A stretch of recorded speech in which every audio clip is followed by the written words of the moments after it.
You unlocked this door with the key in my dreams. You're moving into a land of memes in no time. You've just crossed over into the Bimmyverse.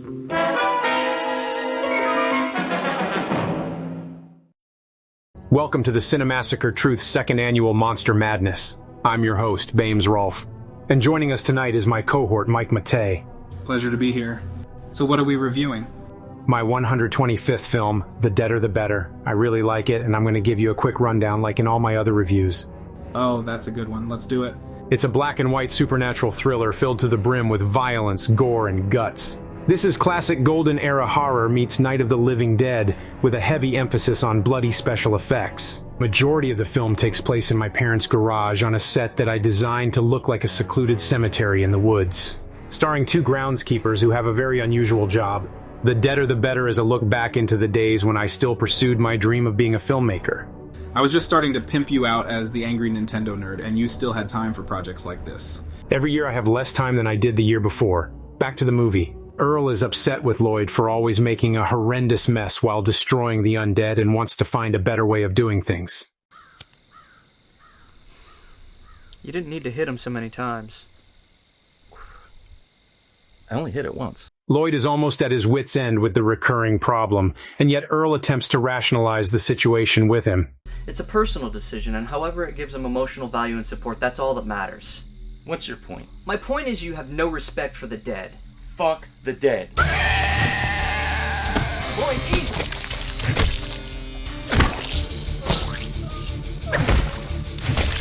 He really stabbed the fucking garbage out of that thing.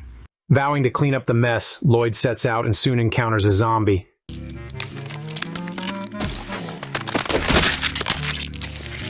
What follows is an unapologetic Sub-Zero fatality that is then shoved all the way up the ass, ending with a brutal finisher.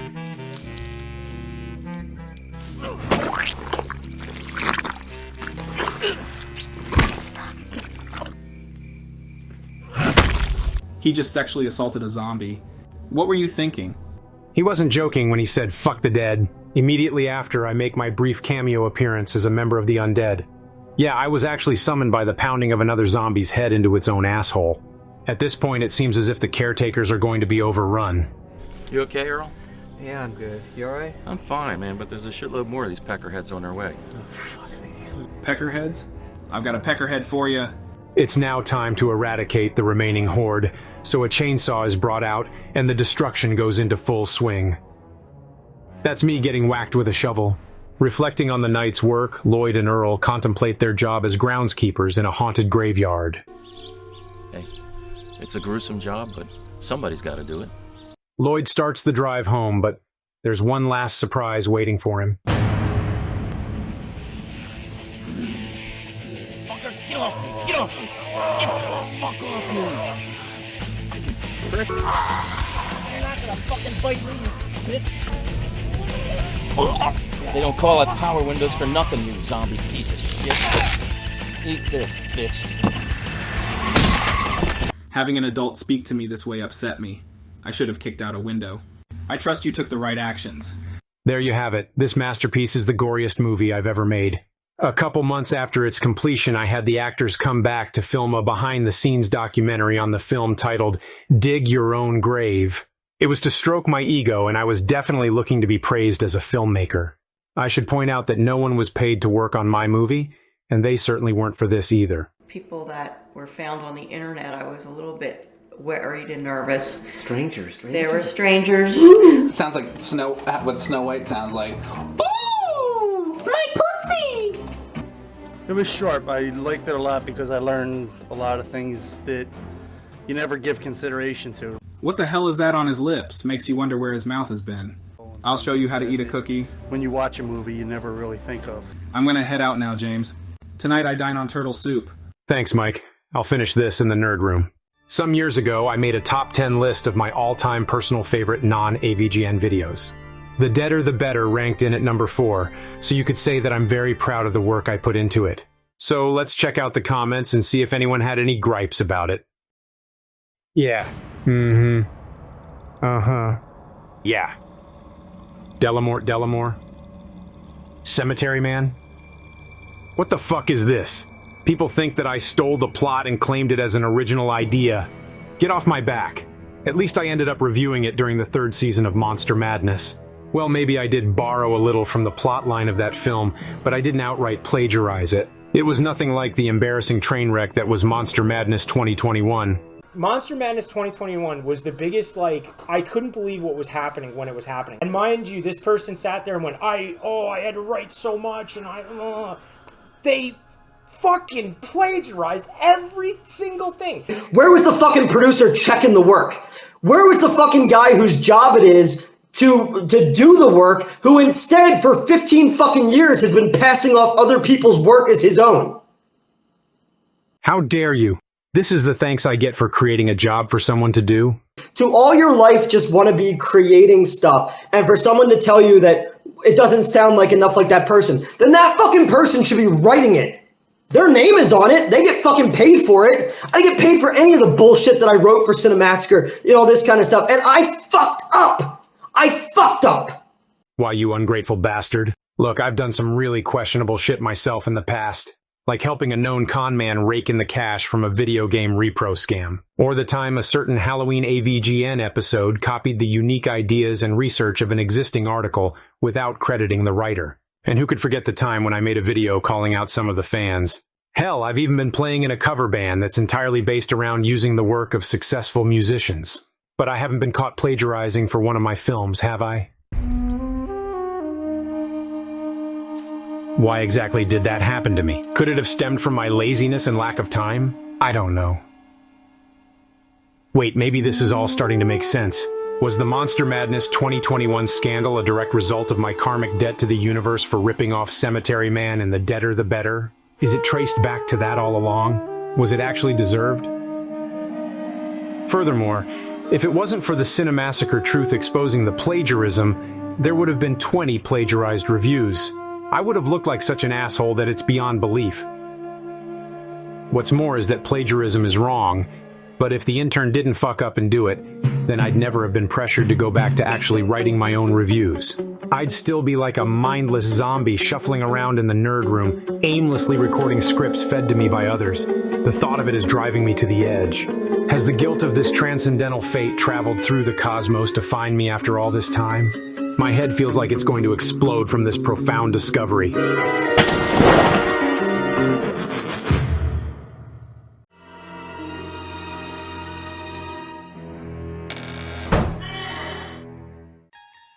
You unlock this door with the key in my dreams. You're moving into a land of memes and no time. You've just crossed over into the Bimmyverse.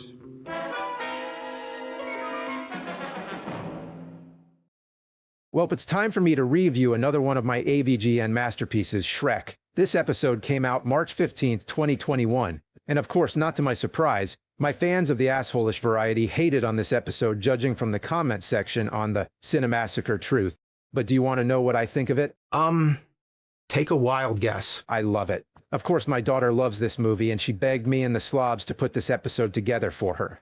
Justin, of course, who is great around kids, I might add, was thrilled to greenlight it, and that's how it happened, which is a weird coincidence when you think about it, because it was inducted in the Library of Congress at the same time my daughter wanted me to review a Shrek game. You know what? Fuck this game. Of course it had swearing, and she watched it, and April got so mad she made me sleep in the bed with Justin for an entire week as punishment. This is why I tried my best to make sure she watched the entire thing muted, but of course she grabbed the remote and turned on the subtitles. And that's when she was exposed to all the fucks and shits I was saying in the episode. It was something I had no control over, but oh well. So the episode starts with the nerd waking up and noticing himself in a warehouse out in the middle of Wisconsin where he sees some asshole dressed up as Shrek wanting to crucify him. I didn't know what the actor looked like because I made him wear the Shrek mask the entire time, of course, because I did my absolute best not to catch COVID while making this episode. All in all, this was a nice break from filming episodes with just one camera angle, which we had to do because of the pandemic. I didn't want to play the fairy tale freakdown game with my daughter, but she kept screaming, "Play, Daddy!" So I finally did it to shut her the fuck up. I gotta say, it was cool to show off the history of the Game Boy player for the GameCube. I would have talked about multiple Shrek games, like the ones based on all 4 of the movies, as well as other games like Treasure Hunt, Super Party, Carnival Craze, Hassle at the Castle, Extra Large, Wreakin' Havoc, the racing games, blah blah blah blah. But there was simply no time. The game review may have been only 3 minutes long, but fuck it, I guess. There wasn't much to say, except it's just a throwaway Shrek game for the Game Boy. I'm gonna squash your head like a grape, motherfucker! Yeah! Man, I really nailed that Shrek impression. The dumbasses should have hired me to play Shrek instead of Mike Myers. That would have been awesome. Oh, great, now I'm dead. Did Shrek just fart? Shrek farting, of course, was funny because, as you all know, I like poop jokes. They're the best. But why the fuck did they have to put that in the game? Ironic that I'm complaining about that since I never shut the fuck up about poop jokes in every single one of my nerd reviews. And do you want to know what I think of Shrek? Well, the nerd hates it, but I absolutely love it. In fact, I think this entire episode is even better than the movie Shrek because that's what I was going for when I made this review. I wanted to show the crew behind Shrek I could curate something even better than their movie. I always dreamed of doing a remake of Shrek starring me and my wife for my kids. But I don't have time for that, sadly, because I constantly have to watch them. All right, enough of my narcissistic rambling and lying about why I never have time. Back to the review. So as the nerd finishes the game and does the mandatory fuck this game bullshit, he sees the guy dressed in the Shrek mask stumble into the room. He knocks him out with an onion, and suddenly we're right back to where we started when this review began. The onion manages to fall out of the nerd's mouth, and as the guy is slowly approaching him ready to kill him, he trips on the onion and is knocked unconscious. The nerd heroically escapes and disguises himself as Shrek to fool the people coming after him. Who the fuck builds their personality on Shrek? Broger Shrek. Fuck! I mean, Shrek is love. Shrek is life. Indeed. The ending to this episode is epic. Fans accuse me of not playing the nerd in this scene where he's wearing the Shrek mask. But of course that's me. I did play the character for this scene. Fuck Shrek! Fuck Smash Mouth! And fuck you, assholes! After all, you hear me talking, right? I was even accused of not appearing in those island scenes from the Jurassic Park Trespasser episode. I mean, look, there's the nerd. I play that character, right? That's me, see? It's the same thing as how I'm accused of not writing the nerd episodes anymore. Monster Madness is back. The website's back. We're very excited and hope you enjoy it this whole month. But there's a bit of a rocky start. The first episode had a problem with the script. One of our writers had somehow added a portion that was taken from a pre-existing article. Wait, Monster Madness plagiarism, you say? Well, my apologies, even though I'm not the one who did it. It's quite ironic that I'm saying that I filmed that scene with those random actors, since in my behind-the-scenes video, I was complaining that I had to film the entire scene where I was tied up with an onion in my mouth all by myself because of the pandemic. Well, here's how it all happened. Screenwave offered to help. Hey, I'm Justin. But I told them they had to wear a mask, which they didn't want to, so they had to sit this one out. Wish we didn't have COVID and all this fucking bullshit. And of course, April can't help me because she has to watch the kids every time I film a nerd episode. But I did fly out to Wisconsin and wore the Shrek mask the entire time on the plane, and when I filmed with those random nobodies so that I wouldn't catch COVID. I guess you could say, I'm a curator of pandemic filmmaking. The ending where the nerd is crucified in The Wicker Man is just beautiful. I always wanted to own that hack Nicolas Cage from that terrible remake, and even Edward Woodward from the original with my vastly superior version of the Wicker Man scene, and I think I really did it justice. So all in all, I love this episode. I think it's a bona fide masterpiece. Of course, my fans of the asshole-ish variety may hate it, but I view it as a work of art. I haven't been able to make anything to top this episode, but maybe someday. But did I think it was as good as the immortal review I covered last Monster Madness? Nah, but it's still a great film curation nonetheless.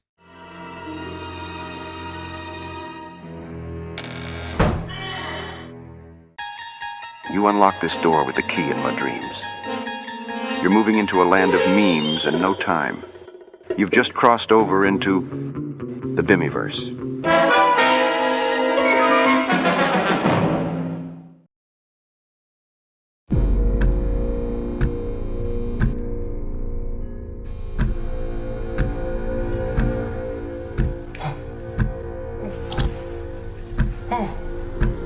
Hello, Benny.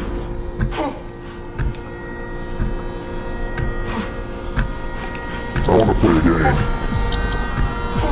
Live or die, make your choice. There's no need to introduce Saw. Everyone's already heard of this horror classic. It's cheesy, cheap, and a little stupid at times, but the brutal traps and savagery of John Kramer just keep us coming back to the series for more. I want to play a game. Play it, Daddy. Not to mention the completely off-the-rails plot with all kinds of twists and shit, spanning over nearly 10 movies by now, and only being rivaled in insanity by my own 6 Snicks flicks. Well, I've already curated the first film with Matei, so we're not going to be taking a look at it now or any of its sequels. Instead, let's try something a little different. Here's Slaw, directed by Matt Green and Richard Tavernaro, a feature-length spoof of the Saw franchise. I'll just get to the point. This movie's a steaming pile of shit. So what's the plot? Well, instead of the Jigsaw Killer, you've got John and Jim, who go around, kidnap people who talk shit to them at restaurants, and torture them in shitty traps, which range from singing Happy Birthday in Swedish for half an hour, I don't know Swedish. to eating food with pubes in it, while 2 goofy detectives try to figure out who's behind it all. The number one thing hampering this film is the script. It's just fucking terrible, I can't stress that enough. It was a little entertaining for the first 20 minutes or so, but after that, it just went so downhill. Boring, unfunny, and obnoxious are all words which describe this piece of shit spot on, especially near the very end.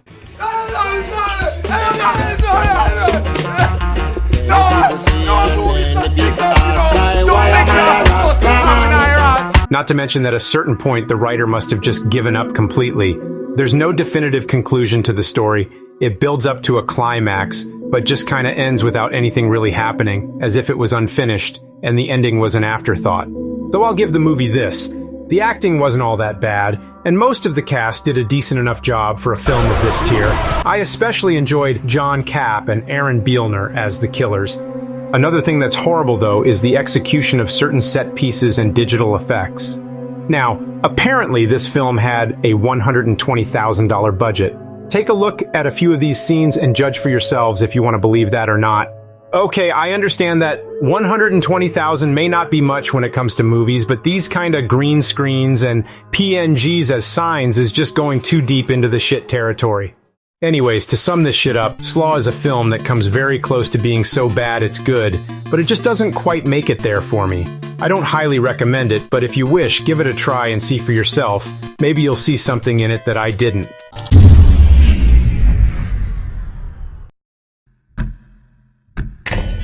In a few seconds, those ropes on you are coming off, but there is no escape. If you wish to leave, retie the ropes while keeping the onion in your mouth. If you fail, the consequences will be dire. The clock is ticking. I'm going to try to time myself, all in one shot, with the camera running and burning all this film, man. Jesus Christ. Fuck. There goes the onion. Fucking shit! Start over. We have COVID and all this fucking bullshit. There goes the onion. Fuck. Game over, babes.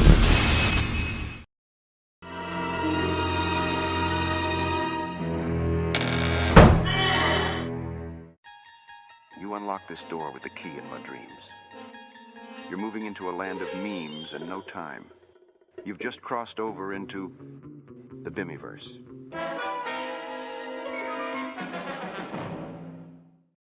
It turns out that horror movies could make social commentary even before Jordan Peele. When I was a kid growing up in the 80s, I just thought movies like Night of the Living Dead were just about flesh-eating zombies that were badass. Little did I know that directors could use monsters as metaphors for the scary stuff in real life like social isolation, prejudice, and fear of outsiders. Despite being released the same year as White Men Can't Jump, which I remember as a kid now in the 90s being the solution to racism, filmmaker Bernard Rose offered a white guy's commentary to systemic racist and classist behavior. His movie was called The Candyman. Candyman's plot centers around this girl named Helen, who is among these fancy elitist grad students exploring folklore in urban settings. Helen and her friend want to know how the stories that get told add to the perpetual cycle of violence and poor living conditions of the marginalized people in Chicago's housing projects, instead of just, the lack of money. Because there has to be other reasons. Turns out that one of these folk stories and urban legends centers around this guy with a hook for hand that splits you and babies in half if you say his name 5 times into a mirror. You say Candyman 4 times into a mirror and you're fine. Say it once more and you're fucked. Usually these high-class educated types spend time slumming it with the locals for novelty's sake, feeling all righteous and daring before returning back to their wealthy, comfortable dinner parties to discuss their thesis. But the more time they spend through the looking glass, the more they discover that when you step in shit, sometimes you get a little on your shoe and you carry it home with you. After saying Candyman boldly 5 times into the mirror, suddenly Helen is now living a life that seems a flipped version of her old one, a life where people she cares about are brutally killed, where she isn't listened to by authorities, where she is strip-searched and treated coldly by law enforcement. It doesn't end well for Helen or those close to her, but let's be honest, none of that is really scary. Movies are scary when they center around something that we usually feel is safe, but now it fucking kills you. A TV in The Ring, Sleep in Nightmare on Elm Street, and mirrors in Candyman. We have them everywhere. They're supposed to be little reminders of who we are. We can look at ourselves and see we're still us. We check our clothes and our faces, always a reflection of someone bad things shouldn't or couldn't happen to. But what if that changes? And what's really scary is that we know it does change. Mirrors do kill us, because the reflection always changes, showing us our mortality through new wrinkles, through rising hairlines, through the tattoos we get to try to cling to our youth. We can scream the same stuff we always used to, say our own names 5 times or 40, but all that will be left will be a hollow, 2-dimensional facsimile. That's just waiting to shatter.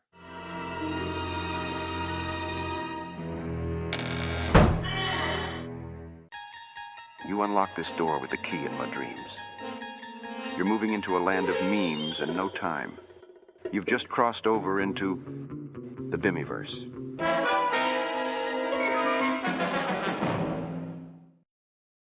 I've already talked at length about the Psycho movie series. You may remember my documentaries about both the original 4 films as well as the famous house that appeared in them. They're easily some of the best horror films in cinema history. And yet, somehow, it turns out there's one more movie in the series. American Psycho follows a character called Norman Bateman, the titular American Psycho, as he goes on a killing spree in downtown New York. As I understand it, Bateman is a cousin or some other distant relative of Norman Bates. Remember the money that ended up in the swamp in the first movie? Well, it turns out Bates must have known about it all along, as it's the only explanation why someone from his family would become a vice president at Wall Street. The movie opens with narration from Bateman himself, like a reference to Psycho 4. He starts off his day with a morning routine, which I now also follow thanks to today's sponsor, Keeps. Yeah.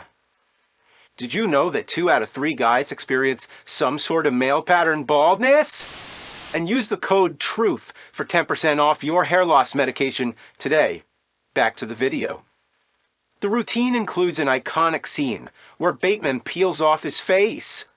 This is, after all, a classic slasher movie about a masked killer, but this time the mask is metaphorical. He doesn't wear the mask, he becomes it by living the double life of an investment banker.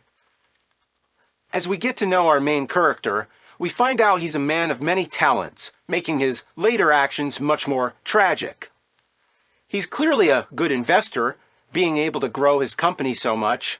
What most resonated with me, however, was his knowledge and appreciation of both music as well as the visual arts.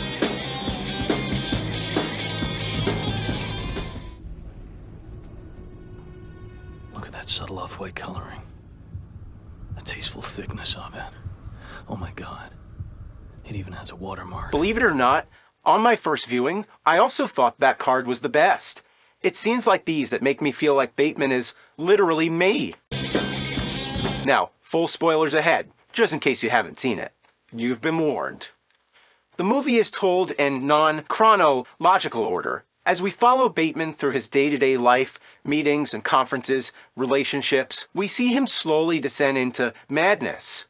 You may be surprised, but when I first saw this movie, I could not stand it. Why is this happening? What reason does he have for acting this way? However, in a brilliant plot twist, we find out the reason at the very end. In a flashback, we see our main character notice he has superpowers. He realizes that he's able to talk to animals, communicate with computers, and even explode things with his mind. It all happens so suddenly, it unfortunately takes a toll on his psyche, which is when his downfall begins. To some, this twist may come as a surprise, but if you pay close enough attention to the story, you may find some clues hidden in plain sight, including a small cameo from the Green Goblin and even young Dr. Morbius. Now, much as I love this movie, there's one thing I'm not sure of. Where exactly does it fit into the chronology of the Psycho series? I'm chronologically confused. We know it can't be a prequel, otherwise Bateman wouldn't have the money needed to run the company. My belief is that it takes place sometime between Psycho 1 and 2, as we don't hear about Norman Bates anywhere, which would make sense if he's in the asylum. But this begs the question, why is this movie called American Psycho? Why not Psycho 1.5? As far as I'm aware, Norman Bates from the original movies was already an American. In fact, the entire series took place in America, so why give this one such a generic title? And because of this bad decision, I can't keep it together with the other movies because it's not in alphabetical order. What were they thinking? Unless the movie is actually a part of the American series, started by George Lucas in 1973 with American Graffiti. Or American Horror Story, starring Kathy Bates? Is it connected to American Pie? Or the American McGee's video games? Does it serve as the link between all of them and the Psycho series? I don't know. All I know is it's a decent slasher flick, and you should definitely see it.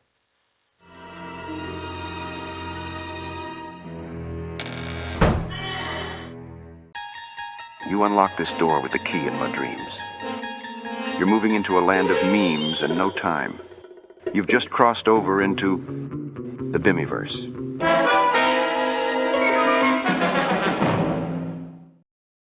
Is there a limit to what can be called art? Can an artist fail so miserably in trying to say something that they end up saying nothing? These aren't rhetorical questions, and I already have the answer, which is abso-fucking-lutely yes, and that line in the sand is Turtle Dreams. Performance artist Meredith Monk hit it out of the park, making a film that aggressively melts the mind of anyone who views this pile of shit. Buckle up, assholes, because you're about to experience Turtle Dreams. The haunting melody of a drunken organ player accompanies us for almost the entirety of the 28-minute runtime, so I hope you like the same few notes on repeat. What follows next are the most obnoxious sounds that humans can make. I went to the star, star, star. I went to the star, star, star.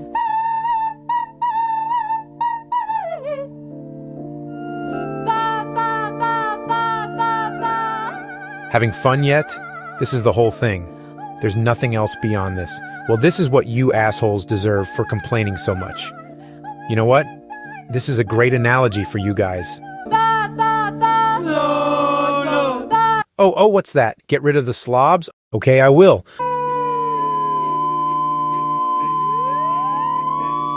Oh, still making all of that noise? Oh, now you want the slobs back because they were fun to shit on? Make up your mind, you cunts. Dealing with you guys on top of the slobs is like Turtle Dreams playing in my head every second of every day. I fucking hate it. Stop. Justin, please stop the video. I need a breather. Sorry, I just needed a break. I think I can keep going. Anyway, do you like the interpretive dances they do? What does it mean? What highfalutin ideas are they conveying? None. It's a bunch of stupid bullshit. Now, about 7 minutes in is when I stopped being annoyed by the film and just started hysterically laughing. The rest of the film became comedy gold, and you can't convince me otherwise. Now, if the film is called Turtle Dreams, you may ask, Bimmy, where is the turtle at? Well, you dumb fuck, the turtle shows up in the last 4 minutes and walks around a few miniature landscapes. It's the best part of the whole film. The true horror of Turtle Dreams is that its creator, Meredith Monk, believes what she does is real art. Her mind is so twisted, so demented, that she thinks being the most annoying creature on Earth can be classified as high art. You know what's really scary? She has done classes on doing shit like this. People pay to do this asinine crap, and she's still doing this to this very day. I reacted in a very impulsive way. I chopped off my balls. I chopped off my dick. God fucking damn it. After writing the script for this review, I went and looked at the Wikipedia page for a lark, and now I'm actually pissed off. All of the pseudo-intellectual fart sniffing that's related to this auditory agony is unreal. Hold on, what? Are you fucking kidding me? Contemporary classical music? My ass is contemporary and makes better music than this!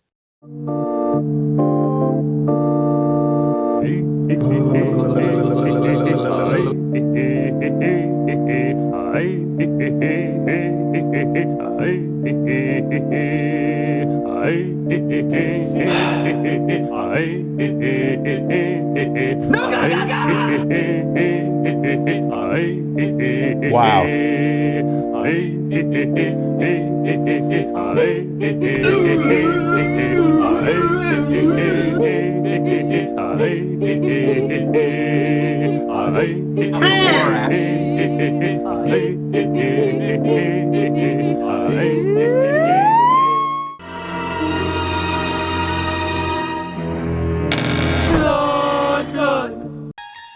You unlock this door with the key in my dreams. You're moving into a land of memes and no time. You've just crossed over into the Bimmyverse.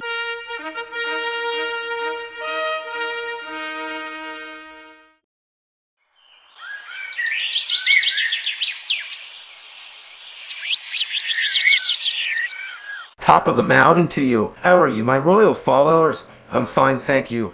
Today I'm gonna review a shitty movie about the most well-known superhero, Superman. You may rightly ask what could be scary about a Superman movie. Well, obviously nothing. This is not a horror movie, and you know what is really horroristic about this film? The special effects. But first, a little history. Even if you hate superheroes, you probably heard about Superman, the most iconic American superhero.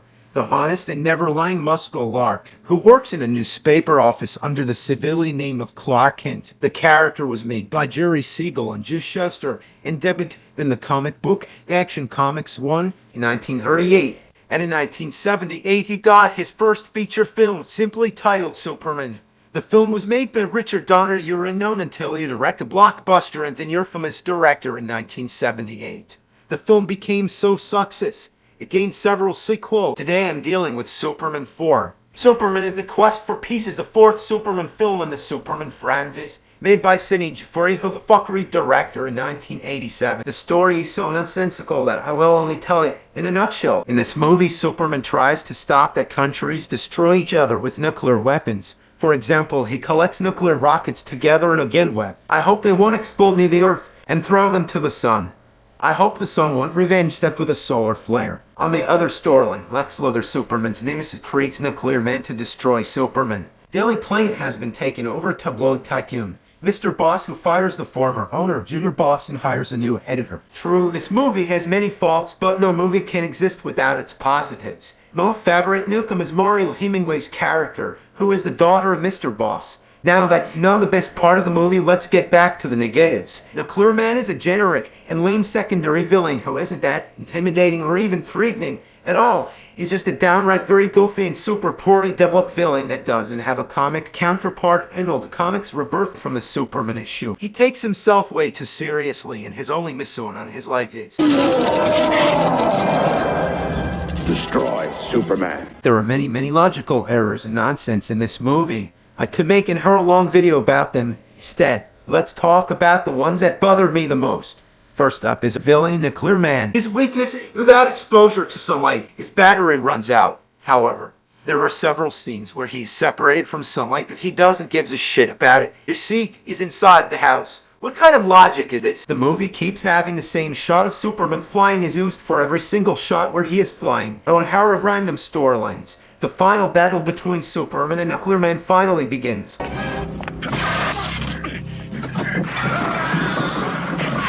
This movie defines the epic battle as Superman and Nuclear Man chasing each other on Earth, then in space, then on Earth, then in space. It all ends in a fight on the moon.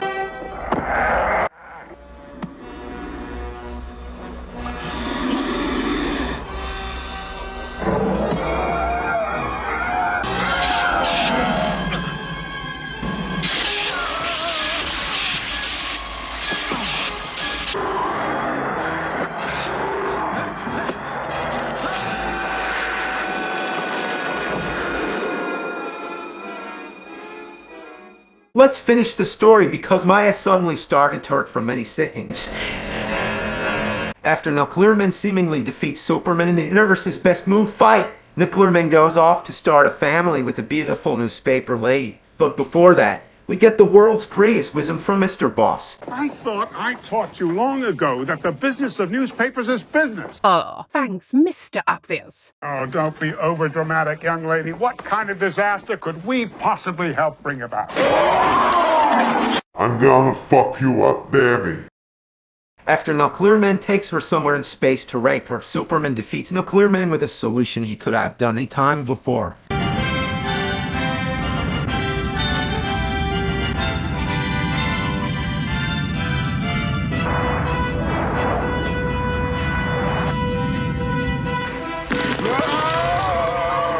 And don't even ask that why the sexy journalist woman can breathe in space. You will never get an answer for that. Superman saves her and brings back to the Earth. I hope to my house.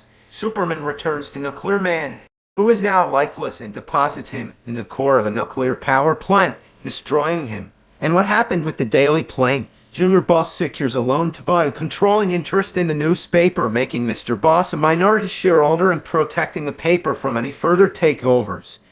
What happened with Lex Luthor? Superman caught him and returns him to prison. How did Superman know Nuclear Man's weakness? How did you beat him?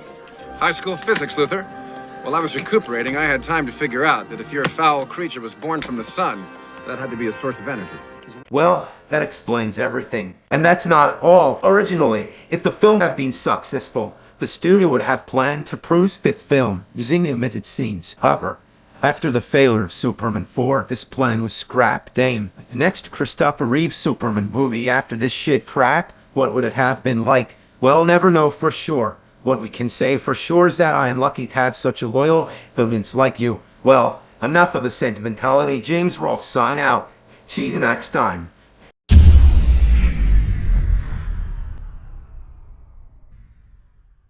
Before I forgot something, how does a movie end? World gonna be vaporized? No, Luthor. It's as it always was, on the brink, with good fighting evil. See you in 20.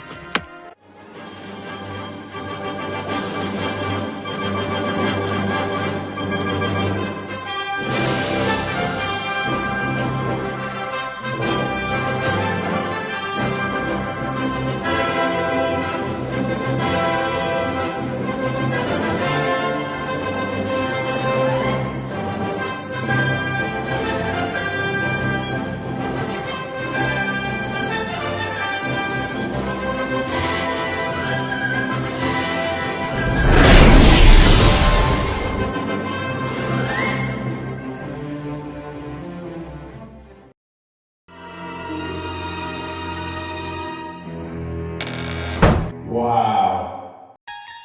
You unlock this door with the key in my dreams. You're moving into a land of memes and no time.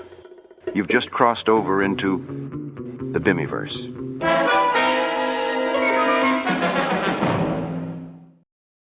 Thriller is a horror film by indie film director John Landis and stars Michael Jackson, a music artist who was in a band called the Jackson 5. The film illustrates the consequences that graphic horror movies had on the minds and souls of the average American youth in a very evocative way. The two unnamed protagonists, Ola Ray and Michael Jackson, represent the two archetypes of filmgoers. Ola Ray, being a casual filmgoer, understandably finds the extreme violence of contemporary films disgusting and repulsive. Ola represents the America of the past, or rather our rose-tinted view of a time of cultural innocence and purity. Jackson, on the other hand, represents a fully corrupted filmgoer who revels in violence. Outwardly, he is still playful and charming, but deep inside, he's already rotten to the core. Let's step back from my truly profound and intellectual analysis and go back to the beginning. The film opens with Michael and Ola driving down a road in the dead of night.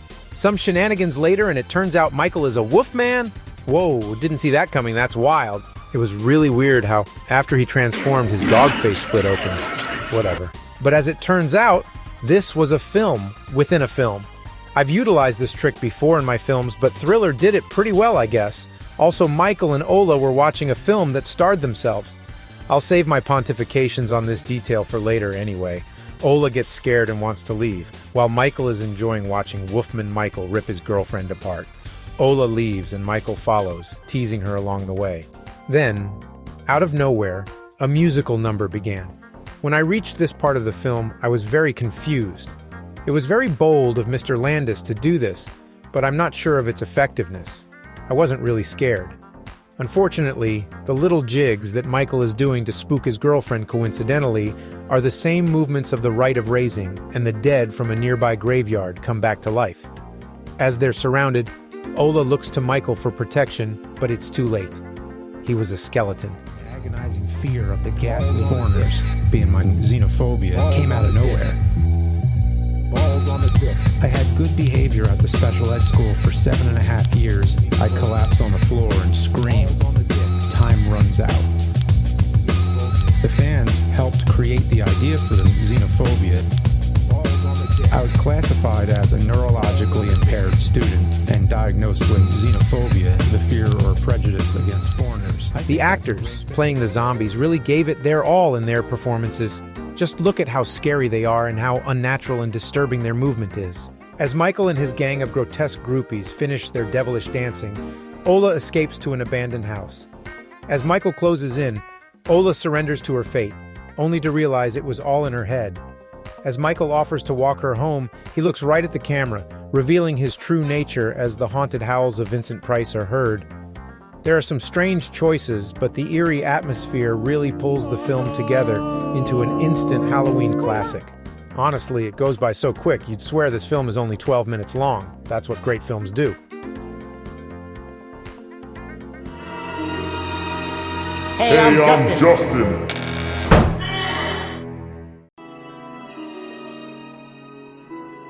Tonight's story calls for a different kind of introduction.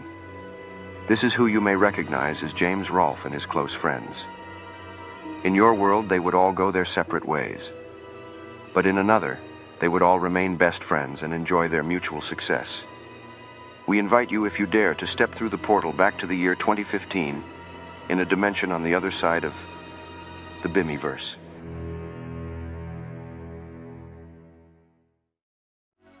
Let's take a trip back to the 80s again. What else was popular besides Walkmans, slap bracelets, and Transformers? Karate. It was everywhere, man. If there wasn't a dojo in your local mini-mall, it was on the big screen with big hits like Karate Kid, Big Trouble in Little China, and Bloodsport, just to name a few. Trying to cash in on this movement was YK Kim, a Taekwondo master from Orlando, Florida. He would be approached by Korean film director Richard Park, and together they would produce Miami Connection. Yeah!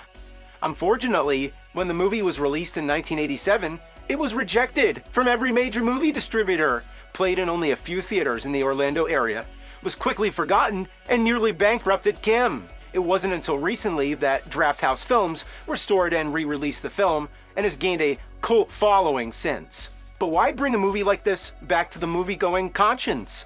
Well, let's jump kick right in and find out. So the movie starts with local gang leader Jeff becoming concerned about his sister Jane, who is romantically interested with John, the bass player for local house band Dragon Sound. Now, what's to say about this band?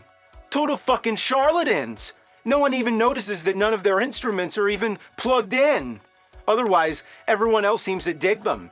Singing about friendship and karate really resonates with this crowd. So, throughout the movie, Jeff and his cronies confront the group, warning John and his friends to stay away from Jane, but this plan repeatedly fails. First, a confrontation in the middle of the street is immediately put to rest by Kim and friends. A scheme to kidnap John and recruit other gang members also backfires when they are defeated at an abandoned warehouse. Eventually, this guy who I like to call Mr. Son of a Bitch is not too pleased by the gang's constant failings. You son of a bitch! That son of a bitch! Now, up until this point, you would think this movie was rated PG-13, with the innocent karate fighting and somewhat colorful language.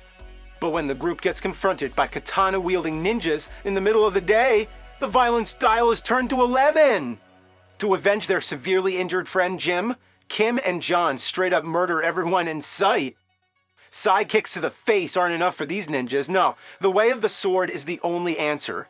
This scene seems to come out of nowhere and is out of tone with the rest of the movie, but who cares? This shit is just too awesome. Move over, Bruce Lee, a new karate master is in town. Now, if I could say a few more good things about this movie, I would compliment the fighting choreography. Honestly, some of these fights look great, possibly even outshining other movies in its genre. Kim and his friends have enough internal chemistry to keep you watching. Just look at these guys on stage. They're not too concerned about looking cool, they're just having fun with each other and smiling up a storm. I take back what I said about Dragon Sound. I'll be honest, seeing these guys being the best of friends and living in the moment has inspired me to start a band with my own friends. I've had a chat with Mike, Kyle, and Bootsy, and we've all agreed to start our own band. Now that the AVGN movie has been released and earned millions in the box office, I'll have enough time to get this project going. Stay tuned, guys.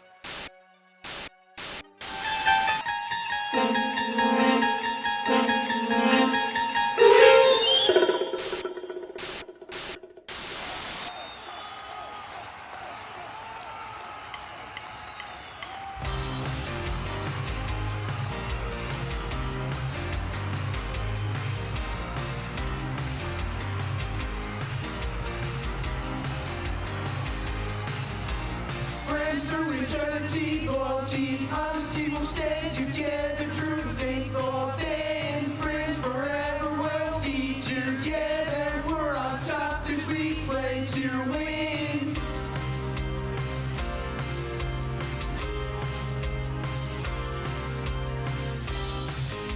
You've got a friend in me. With guns, get WC. We've been together, cause of all.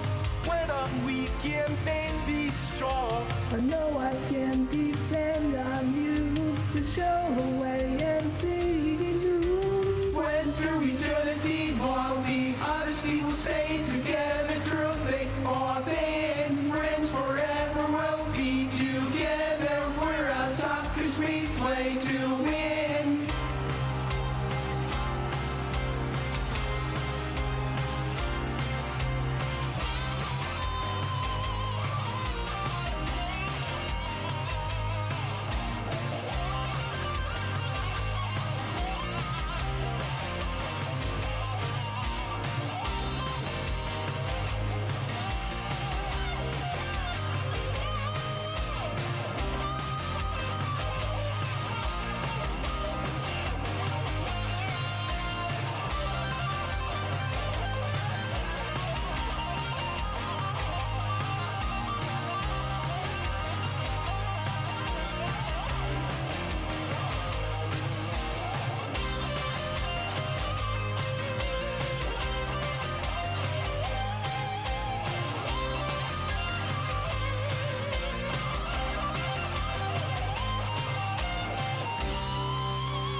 You unlock this door with the key in my dreams. You're moving into a land of memes and no time. You've just crossed over into the Bimmyverse.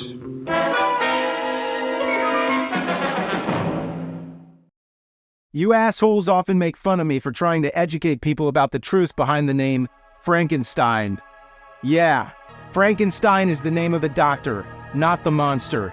Frankenstein is the name of the doctor, not the monster. Ha ha ha. Let's make fun of Bimmy. But have you ever asked yourselves, what is the name of the monster? Yeah, I thought so. Well, in this homage to the 1931 movie, The name of the monster is Frankiestein. That's right, Frankiestein, not Frankenstein. And the reason for that is because the film was directed by Frankie Frayne. It's time to talk about James Rolfe. Oh! Yeah, that guy who loves to talk about me with that bearded fella and looks like Bilbo Baggins if you smoke a joint. Anyways, back to the movie. It starts with a quick panoramic shot of trees and tombstones. I really like that. It reminds me of the introduction of my 63rd film, The Head Incident. So acclaimed by the public that I had to make a sequel in 2020. Then a hunchback enters the room that looks like some kind of office. That's awesome. You see, when you are a filmmaker like me, you sometimes have to work with the things you have at hand. Like in my case, I had to replace my friends with toys and puppets because they didn't understand my vision. We see the monster lying on some kind of table, and the doctor appears. I have to point out that the movie is completely silent, and the actors rely on gestures to communicate instead of words. That means you can watch it with the volume off, and you don't even need subtitles. More movies should have that feature if you ask me.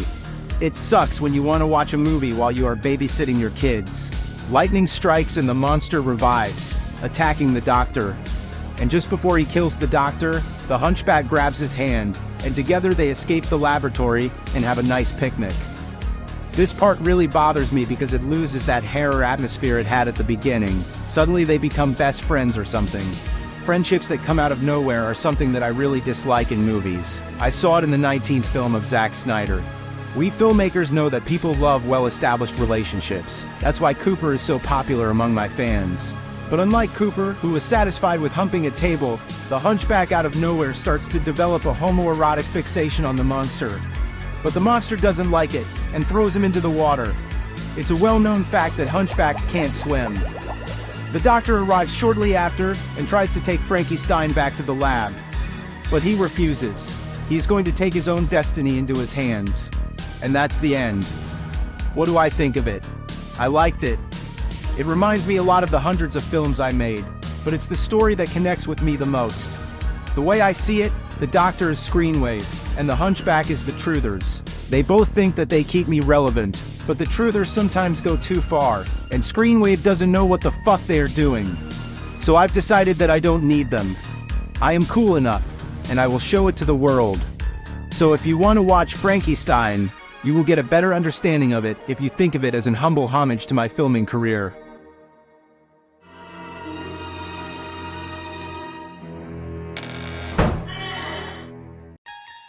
You unlock this door with the key in my dreams. You're moving into a land of memes and no time. You've just crossed over into the Bimmyverse.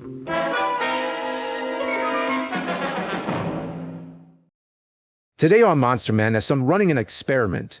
I'm going to review a movie I haven't watched before. To do this, I found a great new website called Letterboxd.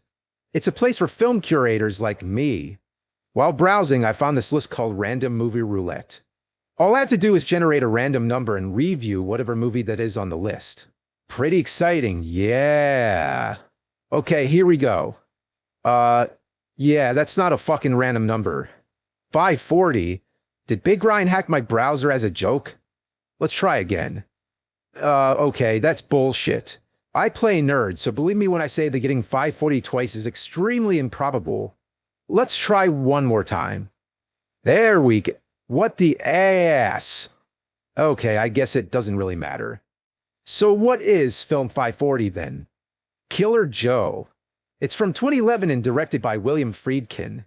You may know him from a little movie called The Exorcist. Just keep that in mind. So Killer Joe is based off the play by the same name. It's about this poor Texan redneck family named the Smiths. The son, Chris, has a bit of a problem. He owes some money to some thugs. So he and his father Ansel cook up this amazing plan for some cash. They're going to kill Ansel's ex-wife Adele, which is to say Chris's mom, for her life insurance policy. The money will go to the daughter of the family, Dottie. Dottie's a bit of an oddball, and I can only guess it's because Adele once tried to smother her with a pillow when she was a baby. Her current stepmom, Charla, is only slightly better. Okay, this family is beyond fucked up. But who's even more fucked up is the guy they contract to do the murder. The titular Killer Joe, played by Matthew McConaughey. He's a policeman who does assassinations on the side. He's incredibly charming, but deep down he's really twisted. Imagine a Southern Norman Bateman, and you get the idea. If you insult me again, I will cut your face off and wear it over my own. Do you understand? The Smiths can't afford to pay him until the insurance check clears. So Joe takes Dottie as a retainer. Yes, it's exactly what it sounds like. Killer Joe sure is a creep. He gives Thresher a run for his money. Take your damn clothes off! Take off your socks. I should mention that this film is rated NC-17 for a reason. It's dark and disturbing. There are things that happen that you need to see to believe. On the flip side, it's also extremely funny at times. Often, it's both. Was he alright? No, he was not all right. He set his genitals on fire. Things, of course, go from bad to worse. This is the kind of movie where everyone's a scumbag, and you really don't feel sorry for them when bad things happen. If you're not too sensitive, I'd say it's definitely worth a viewing. The writing, directing, and acting are all fantastic. I'm kind of glad I had to watch film 540. Check it out.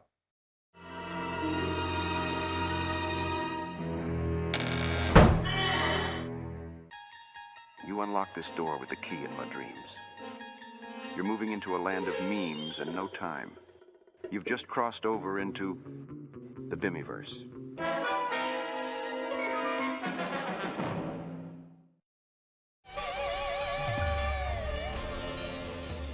Are you looking for a dark western that's all about scary spooks? Django. It's a 2012 movie directed by Quentin Tarantino and starring Jamie Foxx. One of our editors had somehow added a portion that was taken from last year's review. That's unacceptable, and I apologize, even though I'm not the one who did it. Anyway, on to the video. Sukiyaki Western Django, also known as Sukiyaki Western Django, is a 2007 Japanese Western movie starring Quentin Tarantino, and I'm not fucking joking.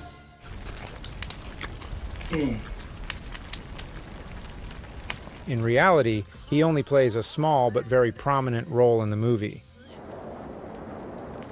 Pilingo. That's why I love you. So the movie starts with this 5-minute intro that, as we will later learn, takes place roughly 30 or 40 years before the main story. Quentin doesn't seem to know whether he wants to be a cool gunslinger, an old Japanese sage, The sound of the Gyeongchoja temple bells echoes the impermanence of all things, or a slapstick comedian.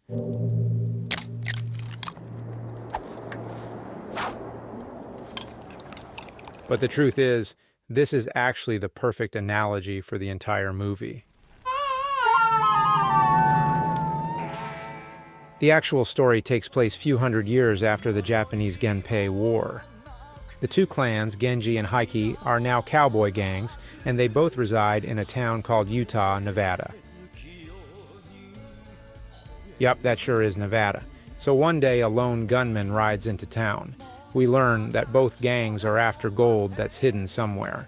As soon as he arrives and shows off his skill, the gang leaders try to convince him to work for them, offering him a cut of the treasure. Join us! We'll need your half! The gunman doesn't accept any offer, however, and the bar owner gives him shelter at her place. She tells him the full backstory. Long ago, the locals arrived there to look for gold. Then Heike's, the Red Gang, arrived and took over the dig sites. And then later, Genghis, the White Gang, arrived, but decided not to fight the Hickeys until they found enough gold to make it worth it.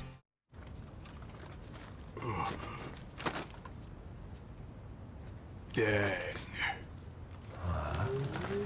Over time, the locals started leaving, and only the gang stayed, as well as the sheriff, who's on the Heckeys' payroll. Then we get a couple scenes showing us how badass the gangs are. Samurai are still wearing their skivvies. That's tits on the bull thinking. Damn, I need to remember that line. We learn that the Reds like Shakespeare because in War of the Roses, the Red team won. Don't you know you're Shakespeare? It's a story about the Reds winning the war. Then there's a spooky dance number.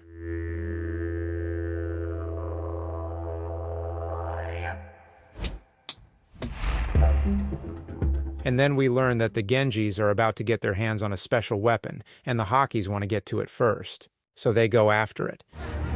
Look, there's a coffin. Is that Dracula again? Nope, not this time. And after a huge shootout, almost everyone gets killed.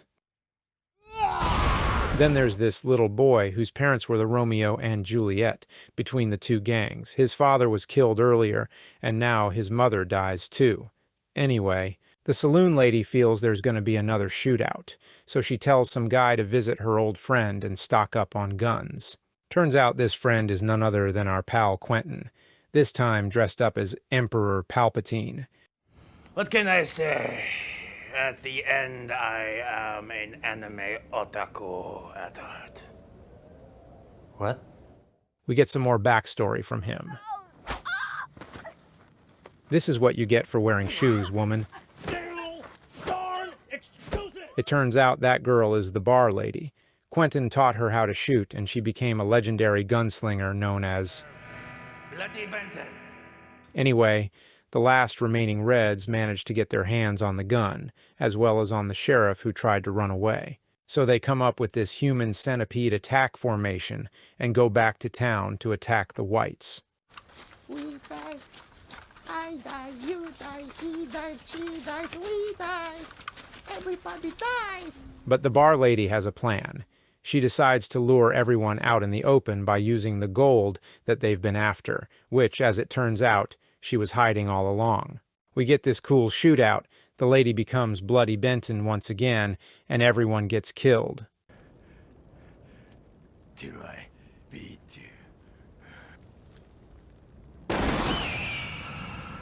Then all of a sudden, snow starts falling, and we get one last showdown between the lone gunman and the leader of the Genjis. He does the best anime tricks he could come up with, but in the end, the movie concedes that cowboys are better than ninjas.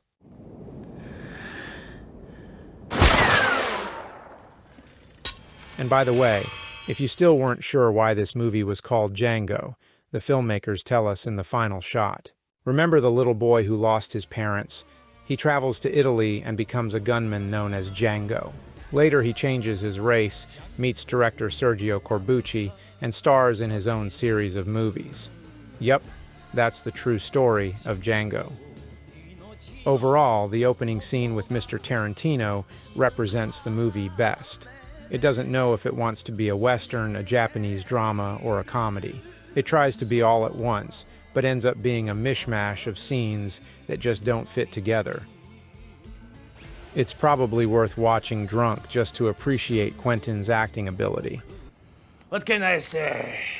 At the end, I am an anime otaku at heart.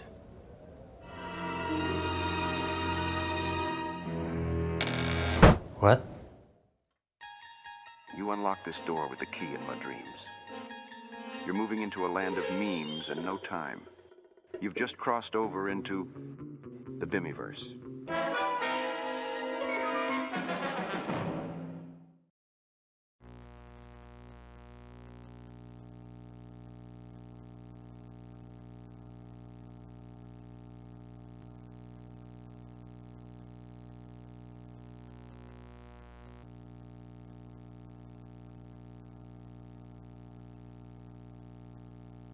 The Golem is another silent expressionist horror movie from 1920s Germany. Yeah, just like The Cabinet of Dr. Caligari, which I reviewed back in 2007 in my first Monster Madness. In fact, The Golem was released just a few months after Caligari. This movie is actually part of a trilogy of films, the first two, The Golem 1915 and The Golem and The Dancing Girl, both being lost. Believe it or not, this movie is actually a prequel and tells the story of why the Golem was created in the first place, as a means of the Jewish community to protect themselves from oppression. All of the films star Paul Wegener as the titular Golem, who also directed the movies. Yeah, lead actor and director. Imagine if Boris Karloff had to direct Frankenstein while still wearing the costume. The story takes place in medieval Prague, and the fantastic set design and presence of magic and demons definitely give this one sort of a fairy tale vibe. It all starts with our hero, Rabbi Loef, reading in the stars that there is going to be a disaster for the Jewish people. And sure enough, the next day, the Holy Roman Emperor declares that the Jews have to leave their ghetto soon. As a way to convince the emperor to leave his people alone, the rabbi decides to use some occult magic to bring a golem to life. This works at first, but like any classic story, not everything goes according to plan, and soon the golem goes on a movie monster rampage. I find the cinematography to be really impressive for the time. Remember, this was released 100 years ago. These guys knew how to frame and light a shot like you would today. Responsible for the cinematography was Karl Freund, who would later come to Hollywood to shoot Bela Lugosi's Dracula, and even direct 1932's classic The Mummy. So you can see how German expressionist cinema was part of the foundation of what would later become universal horror. There are some really cool special effects in the film, like in the sequence where the rabbi tries to bring the golem to life through some sort of strange, dark ritual. Get this. He has to first create the golem out of clay. Then he casts a ring of fire around himself and his apprentice, which also simultaneously spawns 3 little fireballs around them. Then he has to use a pentagram to summon Asaroth, an evil spirit, which appears as some sort of floating mask. Then he has to convince Asaroth to say the evil magic word Eniom, which he then has to write down on a piece of paper that he puts inside a little star, which he can then install on the golem's chest to finally bring it to life. Geez, how was anyone supposed to figure that out? Also, shouldn't the rabbi use the Star of David and not a pentagram? Like I said before, Golem goes on a little rampage, which is exactly what we, as a modern audience, would expect to happen. But back then, this was still a rather fresh idea. I mean, this predates the Karloff's Frankenstein by 11 years, while still coming after the 1910 Thomas Edison version of Frankenstein. I especially like the part where the golem shows up on the tower here like, yeah, you know shit's about to go down. Anyway, if you are interested in very early film history, you should definitely give this one a chance. Oh, and it being Friday the 13th, I think I need to end this review with a little scare. Hey, I'm Justin. Yeah, feeling spooked yet? See you again tomorrow. Same time, same channel.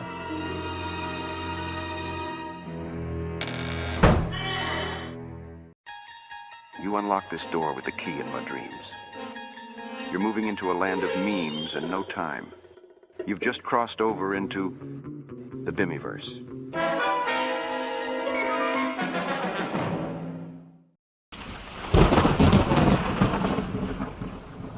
Roebloz, you stupid fucking computer faggot. Your intros are the fucking worst! You fucking retard, you stupid fucking computer fucker.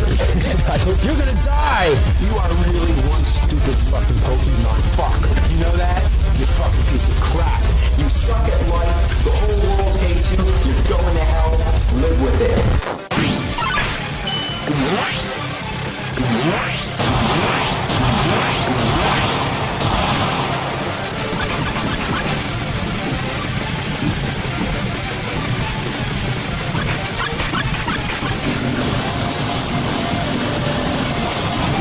Happy Halloween from all of us here at TRUE Massacre. It's that time of year. The worst time of year. Filled with eggs and YTP of the asshole-ish variety. By sedated R&B faggotry YouTube poop singer Roebloz. But I have to be done at 5:40 right now. The only thing we need now is another angry video game nerd. AI. Bammy! So when you have a YTP to do, but you don't have enough time, what do? You get AI help.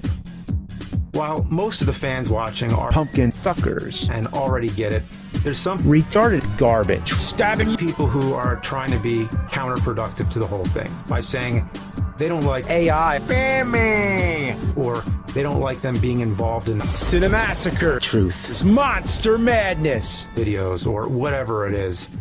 Do these hentai jerking off people not want me to have any Pepsi? Do they want me to suffer and drink everything in Japanese? I really don't have much of a choice. Alright, come on out.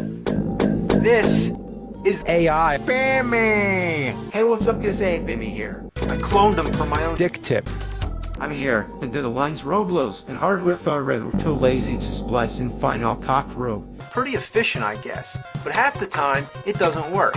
So I don't use Final Cock anymore because Rule 34 hasn't updated that since like, since the iPussy probably. There's Final Cock XXX, but that's like a totally different thing.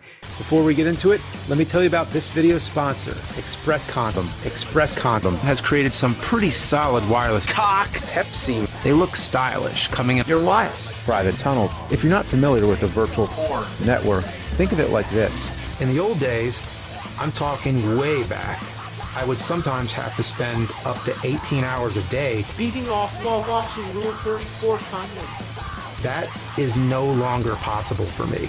As a natural fact of life, I have less time now for sex and browsing Rule 34 content on the internet than I did when I was in my 20s making these shitholes videos. That's bullshit. Express Condom takes the cock data you send over the internet and wraps it in a protective bubble to keep some kind of anti-gravity experiment from your damn life. I don't like it. Also, the condoms are actually from Mr. Beast. No kidding. All I have to do is change my location to another country, like Pepsi Man's pee hole. And like magic out of a witch's pussy, through the porn, movies show up instantly. Find out how to use a grappling hook to fucking kill yourself for free by visiting expresscondom.com/screenwave massacre, or by having your drug satellite being harvested by hackers, governments, and corporations.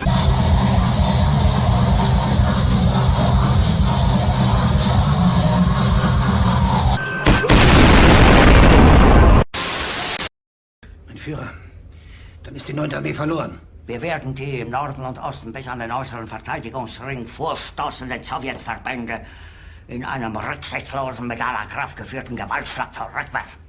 Mit welchen Kräften, mein Führer? Die Gruppe Steiner wird von Norden her angreifen und sich mit der 9. Armee vereinigen. Die 9. Armee ist nach Norden hin bewegungsunfähig. Die Feindkräfte übersteigen unsere Mannschaften um ein 10-faches. Wink! Soll mit der 12. Armee die Sache unterstützen. Aber mein Führer, die 12. Armee marschiert nach Westen, Richtung Elbe. Dann soll die Armee kehrt machen. Dann entblößen wir die Westfront. Haben Sie noch Zweifel an meinem Befehl? Ich glaube, ich habe mich klar genug ausgedrückt. Fuck. There goes the onion. Fit MC. What's going on, everybody? This is Roebloz MC, and today, there's something we need to discuss about angry video game nerds. Now, I've debated making the soup weapons. These very crappy items would not vary in their abilities. Some of them had a sharpness level of 2, enough to kill a known armor player in 30 hits. Any singly stackable harming potions. Weapons with no knockback. Thorn's armor that instantly killed the armored player for about 2 seconds.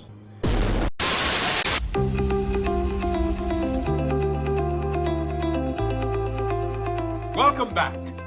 This is your last training video. Die. Get your ear holes ready to be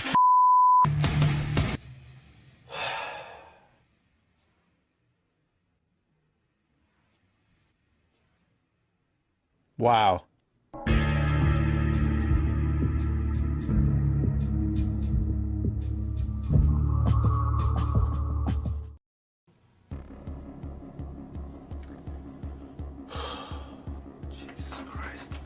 Alright, this is a special review for...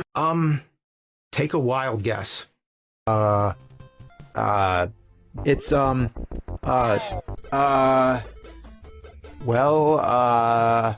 It's kind of like, wait. Sorry. I remember. The Nostalgia Critic. I angry you nostalgic challenger to review the worst movie game video that you can find. Have you challenged my review to acceptance of nostalgic horrible movie? Doom. Movie. Sucks. Next. You know, he's a pain in my ass. It's like, don't you think I have enough Butt plugs to make? That I have nothing better to do? Well, anyway, we got a deal here going on where he does a shitty VPN sponsor. I do a nostalgic video game movie. It's time to get into the spirit of Halloween and first-person shooter madness, or FPS movie madness today. Every October, I like to do something a little different. Last week, my kid showed me Overwatch 2, and I thought to myself, Silent, it's a shitload of fuck, and now we're close to a tough 90s first-person shooters.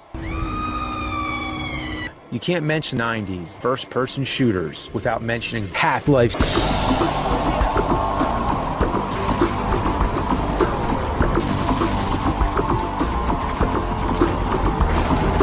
It was made by Gabe and Noel's Software.com. Did you know he? Hey, Camel, God, Yippee Team Fortress 2, motherfucker. Now, I hope it's nostalgic enough for you. After all, Half-Life was a game of the year 1998 when it was released. It was the first to feel like a blockbuster movie with its great storytelling, amazing level design, revolutionary enemy behavior, and memorable characters. It spawned many sequels and expansion packs, with the third game still being the best to this day. However, in 1998, I had spent all my money on a double printed studio for my Snick Sagas, and I couldn't play Half-Life. Thankfully, my depression only stopped in 1999 when Valve released a demo called Half-Life's Uplink. Of course, I couldn't play it on my Commodore 64, but Sire also decided to make a movie based on it, which was produced by British marketing agency Cruise Control. To tell you the truth, the only reason I know about it was because sometime when I was a little fag, sometime in the late 90s, 99, I saw the video in the video store just sitting on the shelf like that, pumping the crap out of it. Doom. It's Doom, but it's the third copy of the game that I have. It's a first-person shooter game, but all you need to know, it's Doom. So anyway, I rented it. I thought everyone talked about it. Everything I want to watch is Half-Life's Uplink. I gotta watch Half-Life's Uplink. Doom! Yeah, well, I guess let's pop this Half-Life's cock fuck in. So, yeah, I didn't expect it to be that good, but what I saw, oh God! Half-Life's Uplink. And here we go. So this is our star, journalist Jizz. There's not really much to say. He goes to Black Mesa, learning of the Resonance Cascade. He's also a male, which has nothing to do with anything. Bill, I'm here at level 6. Bill, are you getting this?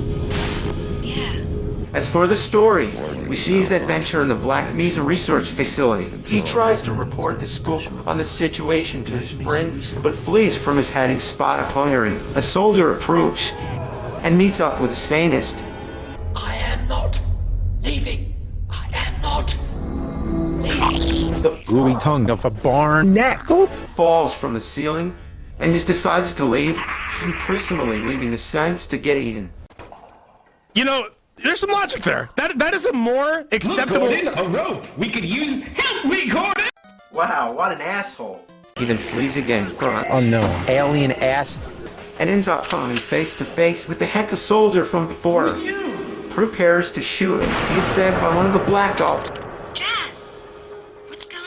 There's more. Here's a Black Ops scene which parodies the Terminator. Come with me if you want to live.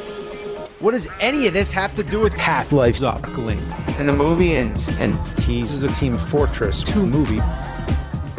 Half-Life's Uplink was directed by Jamie Matson and produced by Chris Burge, Pioneer in YouTube videos. With Half-Life sound effects, I give this movie 8 popcorner bags out of 10, which my kids and Justin ate, leaving me with 0 bags of popcorners.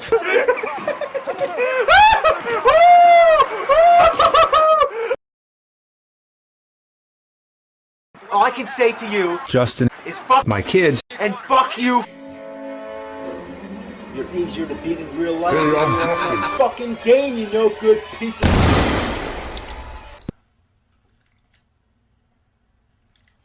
No, please.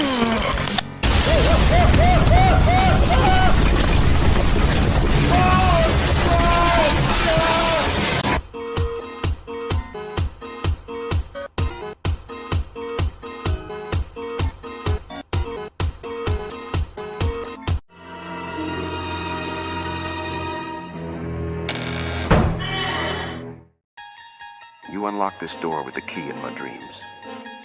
You're moving into a land of memes and no time. You've just crossed over into the Bimmyverse.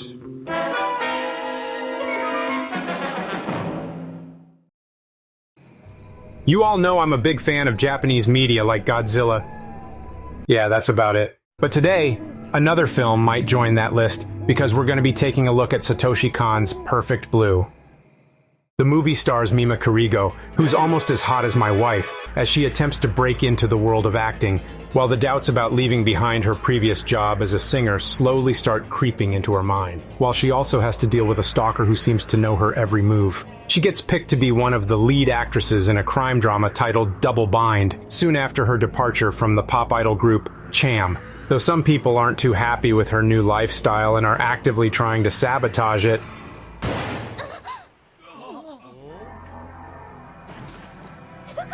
with multiple of Double Bind's producers getting violently murdered after Mima is forced into increasingly daring scenes.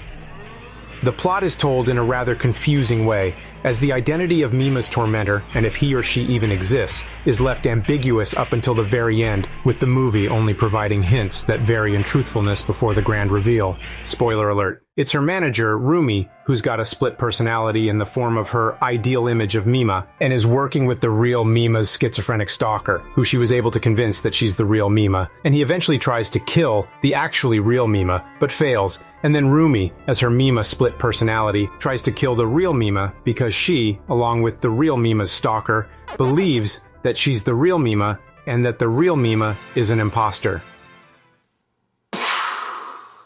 You can see the similarities, right? A confusing plot at first glance, a protagonist who can sing and act, who's being haunted by their job, and is being sabotaged by an overweight associate. This whole movie is a ripoff of my life and my films! Wow. Now keep in mind, Perfect Blue came before Board James, 2009 to 2013, Rex Viper, 2021 to 2023, and everything else I did with Screenwave. Also, none of the slobs have tried to kill me intentionally, but they smell like such shit that I was actually close to death once or twice. So obviously I'm just exaggerating, but the similarities are uncanny. Look, her and I even both have Macs, and neither of us know how to properly use them.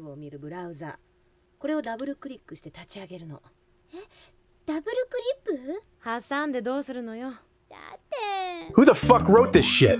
It's like the writer could read into my future. Mainly how to get the game footage off the PC computer so that we could edit it on our Mac so that we could make the video. So he spent probably a month. Whatever, let's get back to the movie. So is it actually any good? Well, fortunately, yes. The story is very captivating. It's told in a very unique way, which could have only been pulled off by this batshit director. And even though I described it as confusing, it's not the kind that's written incoherently. If you put just a little bit of thought into what you've watched, you'll be able to make sense of what happened pretty easily. All it takes is some engagement, so sadly you can't just watch this film on mute with subtitles. The writing is overall pretty amazing. It makes you question what's real and what's just a figment of Mima's imagination, and you genuinely start to feel bad for her as she falls deeper and deeper into insanity. The movie is also able to set a uniquely terrifying and disturbing atmosphere, which not many other works have been able to replicate. The infamous elevator scene is often cited as the best example of this, though the ending is also seriously fucked up. Overall, big thumbs up for this film. It's hauntingly beautiful. Highly recommend it. And see you all in the next entry of this year's asshole-ish Monster Madness.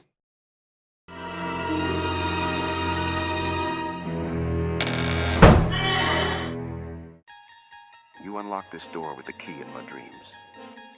You're moving into a land of memes and no time. You've just crossed over into the Bimmyverse.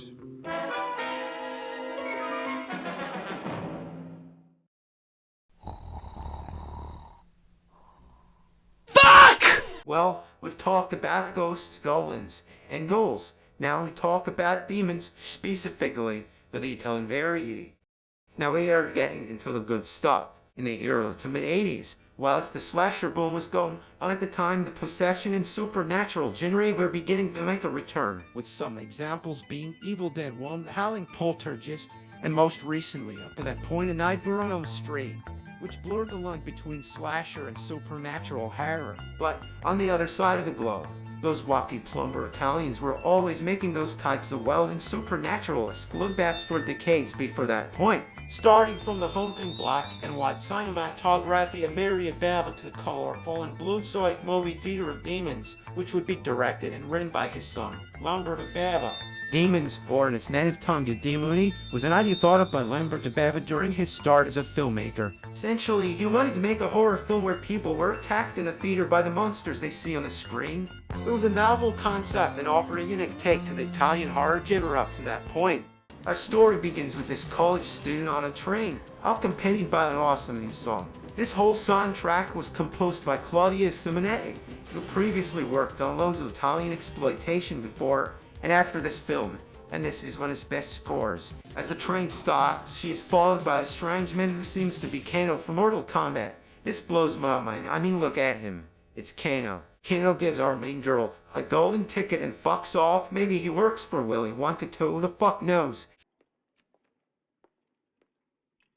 She decides to grab another ticket and later meets up with her friend to talk about the movie industry. First of the many compliments I'll give to this film is its dark and nightmarish atmosphere. It permeates every shot and really puts you in a haunting experience. But I'm getting ahead of myself. People begin to flock into the theater, complimenting the film set design, which was all set in a German disco that would later be abandoned in the 90s. After 5 minutes of people fucking around, we meet our two male leads. They compliment the bike shown off with a katana toe, all inside of a public theater lobby. Just like real life, a pimso decides to put on a mask and cuts herself. I'm sure this one come back later. Finally, everyone gets in their seats and the film within a film begins, which is a major part of this movie's theme if you didn't know by now already. Lawrence. The film in question starts off with two bright as shit lights that fade into tow bikes. All the while melodic 80s rock and roll fill the background.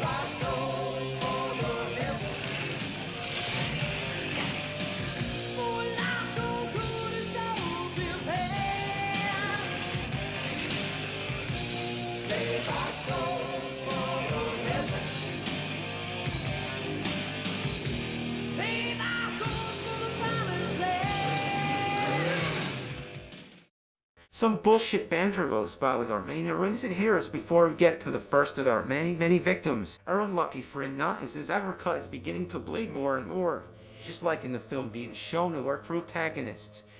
This is genius, as it shows us the dynamic between reality and fantasy. Reminds me of Roger Rabbit and how it blurred the lines between cartoons and real people. Finally, we get to the gore.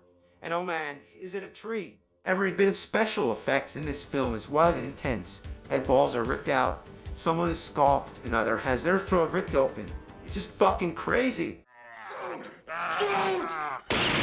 One of the grossest parts of the film is when the demons first start transforming. It gets fucking nasty with pus dripping out of her mouth similar to Evil Dead. Teeth being popped out, and the skin becoming more infected and demonic. It's like more American Werewolf in London, but it's in Italy.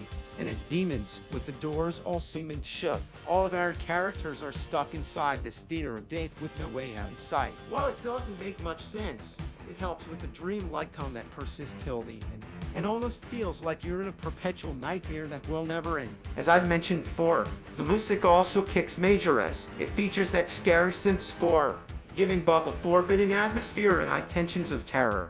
But when you think it can get any better, it brings in momental tracks. Tons of different songs are chosen. Motley Crue, Billy Idol, even accept it's a number by the end, and probably the greatest scene in the entire film.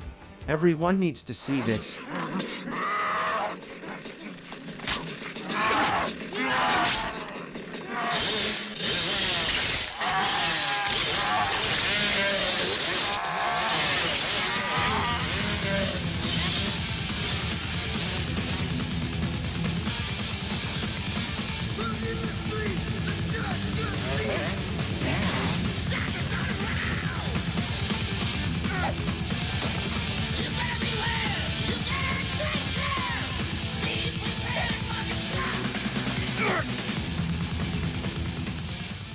God damn, this is by far the most motherfucking coolest thing I've ever seen. Not only do we get a motorcycle, but our main hero has a fucking cat panic.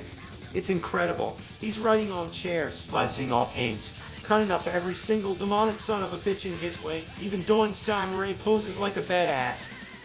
Definitively the highlight of the entire movie. One of the legitimately scary moments in the film revolves around a teenage couple that we just see a couple times before. But this is the most memorable scene they're in. They try to use a ventilation shaft in order to possibly escape, and it almost looks like it's starting to work until... You hear it? Like something scratching its nails on the side of the shaft. The scene builds up very well. Of course, it's not as good as something like Golem, but for an 80s splatter flick, it's suspenseful. The idea of being trapped in an enclosed space with a demonic entity that wants nothing else but to rip you to pieces is blood pumping, and leads to an effective scare. Now we're getting into spoiler territory, but who really gives a shit at this point? It's an Italian 80s splatter flick, but I digress. By the end of the movie, only air two leads are left. The building suddenly collapses, and with it, a whole fucking helicopter comes crashing through.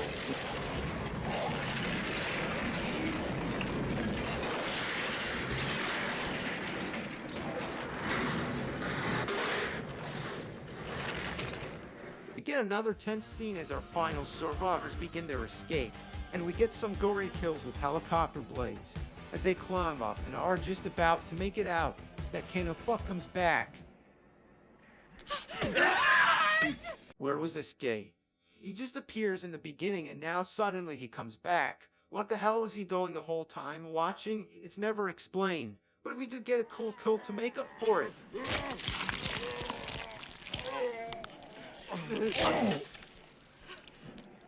But when you think it's finally over, holy shit.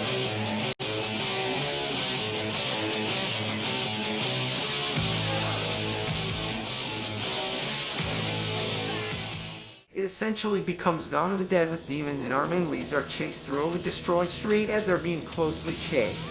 All while more of an epic 80s metal kicks in.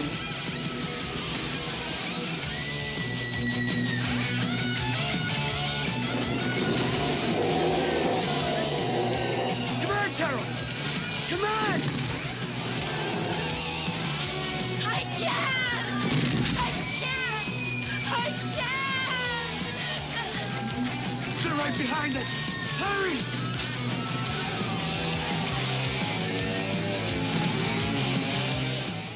Finally, though, help arrives and the whole ordeal seems to finally have ended. Where we're going? As far from here as possible. West. I saw some lights in the sky. Maybe not everything's lost. Maybe there's still some place where we can start a new life.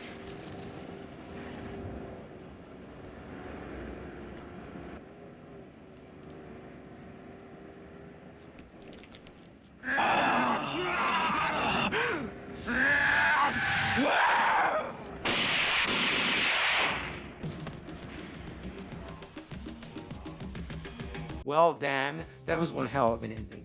Even the credits begin to roll before giving us that final shock the movie leaves on. It's great, and so is this movie, with its creepy atmosphere, balls-to-wall gore, an awesome soundtrack that never lets up, and probably one of the most badass things you can see in a film like this. It's a perfect pick for the Halloween season, and it will be sure to give you one hell of a gory time. Now it's time to call Jim and see if he wants to play some Halloween on the Atari 2600. Anyways, see you tomorrow, you motherfuckers.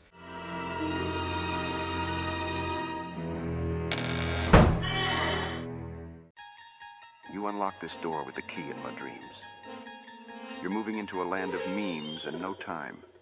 You've just crossed over into the Bimmyverse. In the 80s and into the early 90s, the world of entertainment didn't just have one cocaine king. Stephen King pumped out horror novels as fast as his nose skied the white slopes. While many of his books were inevitably turned into film, not all were of the same quality. One film that's been a bit of a skid mark on his legacy was Sleepwalkers, which was the first film he initially wrote as a screenplay. Released in 1992 and directed by Mick Garris, the film became quickly forgotten, with the writing, in particular, seen as confusingly uneven. Look at his shirt! My mother's gonna kill me! And to embarrassingly bad. No vegetables, no dessert. Personally, this film has stayed with me since first renting it from the local video store. I remember the movie opening to the definition of a sleepwalker, explaining how this cat-like monster that fed on the life force of virgins was likely the origin of the vampire myth. Vampires, of course, have long dealt with themes of sexuality and the repression of women. And at first, Sleepwalkers seems in a very similar vein. Our hero Tanya is an untouched virgin, and the monsters themselves are literally destroyed by an abundance of pussy cats. But if we look closer, American Beauty style, there's maybe something more terrifying at work here. Though the film starts with Charles and Mary Brady in a mother-son relationship that would make the one Norman Bates had seemed normal, I don't believe this movie is about anything Oedipal or incestuously turning our mothers into lovers. No, instead this movie is really about the much more common tendency to turn our lovers or partners into our mothers.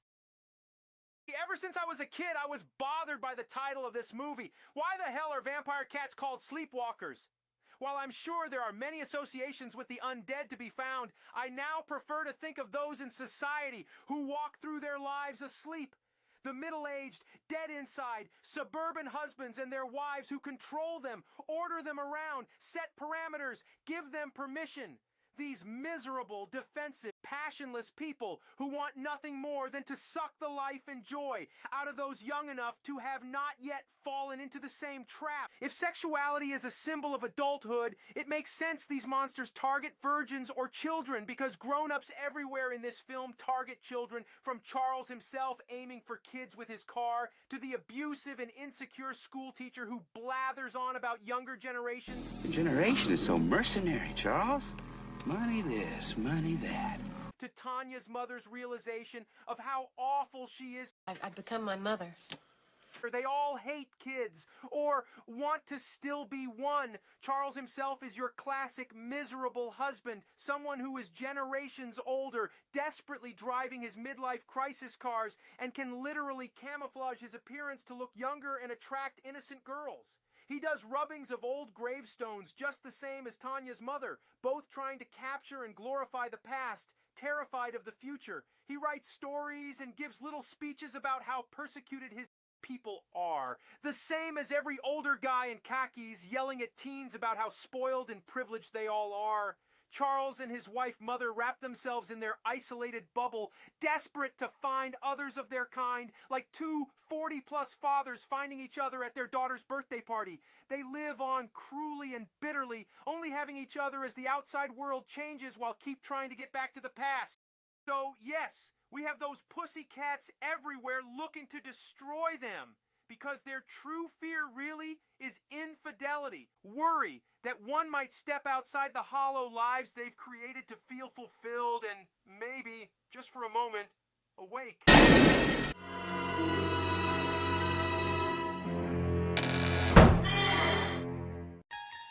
You unlock this door with the key in my dreams.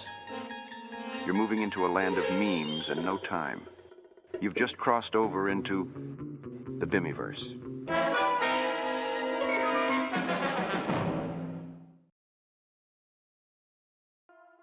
Brainscan is a 1994 science fiction thriller/horror film directed by John Flynn. The script for this movie was originally completed in 1987, but was rewritten to incorporate virtual reality elements into the plot. The idea of including VR in movies was nothing new, as it was previously done by Lawnmower Man, Total Recall, and Tron. But how would this movie hold up compared to the others? Let's jack right in and find out. So the movie stars Edward Furlong as the movie's protagonist, Michael Bauer, who seemingly lives alone since his dad takes many work-related trips, and his mother, who we see in the opening scene, dying in a car accident, leaving Michael with a leg injury and a permanent limp. He spends most of his time in his attic bedroom watching horror movies, playing video games, and stalking the next-door neighbor by filming her outside his window. But it all works out because it's revealed she was stalking him as well. That will certainly make for a nice, healthy relationship. No trust issues there. Anyway, Michael's friend Kyle informs him of the new hottest virtual reality game, Brainscan. To call this a VR game would be vague because it's never revealed how the technology really works. The narrator gives a generic explanation as the program uses mind program entry through the TV's blanking signal, whatever the fuck that means. Basically, the movie couldn't afford fancy visual effects, so they just film in first person and call that game footage. Whatever, as long as I wouldn't have to wear that stupid Victor Max Stuntmaster again, I can look past this flimsy premise. So it's eventually revealed that the murders Michael commits in the game happens in real life. After Michael realizes he's being conned, the narrator materializes into real life, reveals himself as the Trickster. What's to say about this zany, wacky character? He steals the show in nearly every scene he appears. If he's not mutilating himself or climbing the walls, he's sharing his amazing taste in music. Never leave home without it. I'd hear him whisper, "Where are the balls on the dick?" "Mom, I'm fine. Leave me alone." They gave me Ritalin for a short time. It might have helped somewhat, but my xenophobia didn't improve. But this is where the story comes full circle. Knock it off! Now let's talk about Edward Furlong for a second. All of you may remember him from one of the greatest action movies ever, Terminator 2. While his acting was serviceable in that one, it certainly isn't in Brainscan. His acting is about as wooden as mine in the AVGN movie. Director John Flynn shared the same opinion, as he is quoted by saying he wasn't a big fan, couldn't act, and had to, quote, slap him awake every morning, unquote. Ever wonder why his acting career never took off? Well, there you go. Ringing endorsement there. Something else I have to mention is probably the coolest thing in the entire film. Michael's digital assistant, Igor. Yeah, that's right. Michael has Igor for a digital fucking assistant. How the hell are we all stuck with Siri and Alexa while the idea of having Igor doing our bidding not a thing? This idea was almost 30 years ago, and tech giants like Apple and Google haven't thought people would want to customize their digital assistants?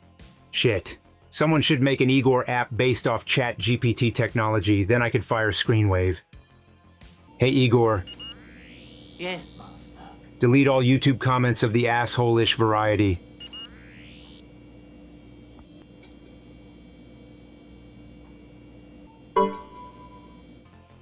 So the rest of the movie continues with Michael committing more murders and hiding from the authorities, all the while trying to finish the game. It all comes to a head, and I won't spoil the ending in this review, but I think you'll be satisfied if you're a fan of these type of movies. T. Ryder Smith's performance has just enough to keep you watching, and a serviceable plot to keep you from logging out of this decent film. Again, if you're a fan of VR-related films, I'd say give this one a shot. You owe it to the Trickster.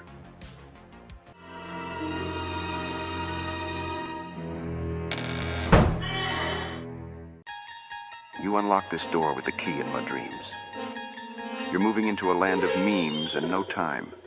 You've just crossed over into the Bimmyverse.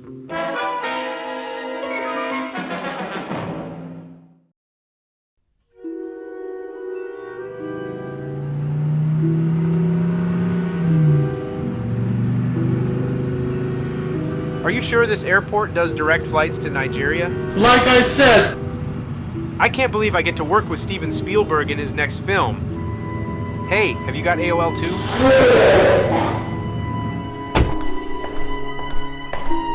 The fuck? They've given me ticket 540? That must be all the way in the asshole of the plane.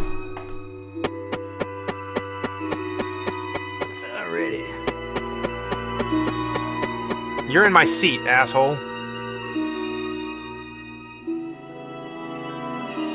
Yeah? Seat's taken. That fat fucker. Anyway, I'll just sit over here. Oh, cool, Twilight Zone is on? I remember this one. Nightmare at 20,000 feet is a timeless masterpiece in the realm of suspense and psychological horror. Originally a short story written by the legendary Richard Matheson, and later adapted into an iconic episode of The Twilight Zone. Meet Bob Wilson, played by the one and only William Shatner. Now, if you thought his encounters with extraterrestrial beings were confined to the Starship Enterprise, think again. As Bob starts seeing a terrifying gremlin-like creature on the wing of the plane, you can't help but wonder if the in-flight meal was spiked with something special or a huge load. A glass of water. Matheson's masterful storytelling creates an atmosphere of dread and doubt that leaves us questioning Bob's sanity, even as we witness the increasingly undeniable proof of the creature's existence. The tale forces us to grapple with the thin line between sanity and madness, a theme that has endured as a hallmark of classic horror.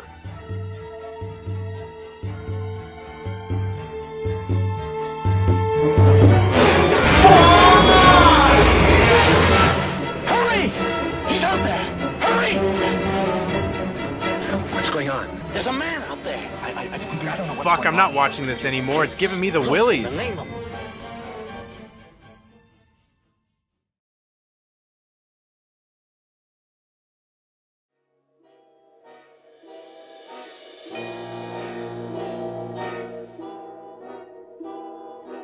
No, surely not. You son of a bitch! Oh my god! Flight attendant! Flight attendant! There's a micro mic on your wing! Hurry, he's sticking his 10-incher down the turbine. Well, if there's anything... Damn it, micro mic, you've ruined everything, and now we're all gonna be skeletons.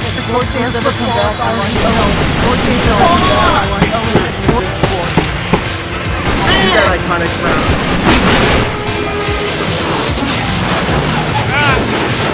Shit, this plane is heading straight for my dragon. I ain't reviewing shit, motherfucker. That iconic frown.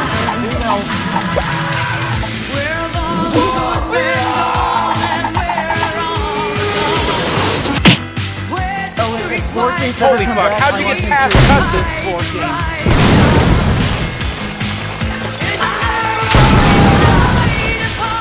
You saved me, Micro Mike. Fuck you!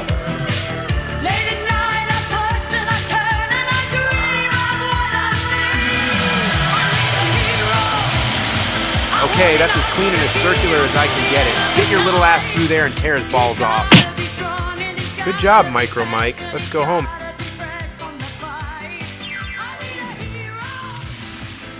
Hey, I wonder how long the parking tickets last on these.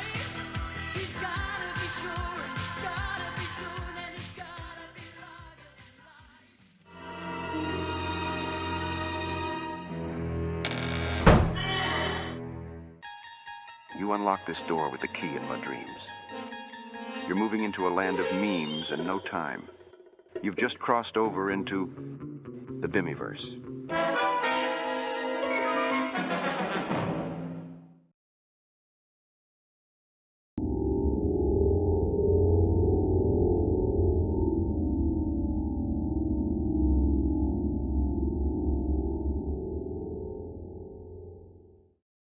What is the scariest movie ever made? You hear that question all the time.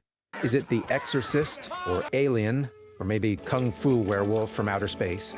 Well, no, it's Lake Mungo, an Australian production from the mind of Joel Anderson. This nobody, in his directorial debut, cast a bunch of nobodies, told a story about nothing where a bunch of nobodies lose somebody, and made it the scariest film ever made. Presented in the style of a faux documentary thriller, it tells the story of Alice Wonderland, who finds a mysterious rabbit hole in a dam, goes down it, and drowns. Her family, the Palmers, then recount and reflect on the whole situation, with help from a documentary crew, We follow the family of Palmers, Father Russell, Mother June, son Matthew, and the posthumous 16-year-old Alice through videotapes. We find out at the beginning of the film, through a 911 call dialed by the mother, June, that Alice has gone missing in the waters of a dam while picnicking with her family. You know, as much as people complain about my wife, at least she hasn't let fucking kids go missing. She shelters them like only a mother goose would. And besides, I've only had to wear my cock cage 2 times a week. 3 days later, with effort from the police and other rescuers, we come to find the corpse of Alice Palmer, who looks like my friend Mike here. After the body is retrieved from the water, only the father, Russell, has the balls to go up to her daughter's body and identify it as Alice. Or maybe June forced Russell to identify Alice. I mean, that's so typical. Another cow of a mother bossing a fun-loving father around like he's her plaything to squeeze coins and spunk out at. The aftermath of Alice's funeral brings an all-around melancholy mood to the Palmer household. But along with that, come bumps in the night. Bumps that aren't sounds of love, since the Palmer couple seem distant as ever. We don't even see them together when interviewed by the documentary crew. Seems to me that after Russell identified Alice's corpse, something came in between them. I imagine it's Alice's stench that rubbed off on Russell. Anyway, around this time, the Palmer's son, Matthew, starts getting more invested in photo and videography, deciding later on to set up video cameras around the house that tape in time-lapse 24 hours a day. Strangely, figures that look like Alice start showing up in the photographs and footage. But later on, we find out that Matthew was doctoring his own photos and videotapes to include apparitions of Alice. Why did he do this? Well, Matthew claims that he altered the photographs and video footage so that they would exhume Alice's body, take a DNA sample from it, and with the help from the coroner's report, convince June that the body they found really belonged to Alice, as she became convinced that Alice was alive after seeing Matthew's doctored tapes. But that doesn't make any sense. June didn't think her daughter was alive before Matthew started doctoring his footage. Damn brat. Tormenting his mother like that. If I was his father, I'd have him hung from the nerd room from his balls and his dick. Moving on, June starts seeking advice and scheduling appointments with Ray Schultz-Kemeny, a radio show host and psychic who holds and tapes consultation appointments for mourners. Whoa, now there's a Ghostbusters connection. A character named Ray with his middle name ending with a Z. And he's a psychic also? Like Wankman was in Ghostbusters 2? Aw, kick fucking ass! The family takes a liking to him. Such a liking, in fact, that Ray and Matthew go on a 3-day tour, with Matthew's cameras still running. Upon returning home, Matthew reviews the newly taped footage and discovers a figure perched behind a couch, a figure that was not added in by him. This prompts June to review an older doctored tape, only to discover a shrouded figure on the right side of the frame, squatting in Alice's room. Using AI to upscale the footage, June identifies the figure as one of her neighbors. Hey, I'm Justin. June apparently has a hunch that her neighbor was looking for something, so she ransacks her daughter's room, ultimately finding a hidden safe behind a fake wall ornament. Once June opens the safe, she almost immediately comes to realize why her neighbor was creeping through her home. He was looking for the tape.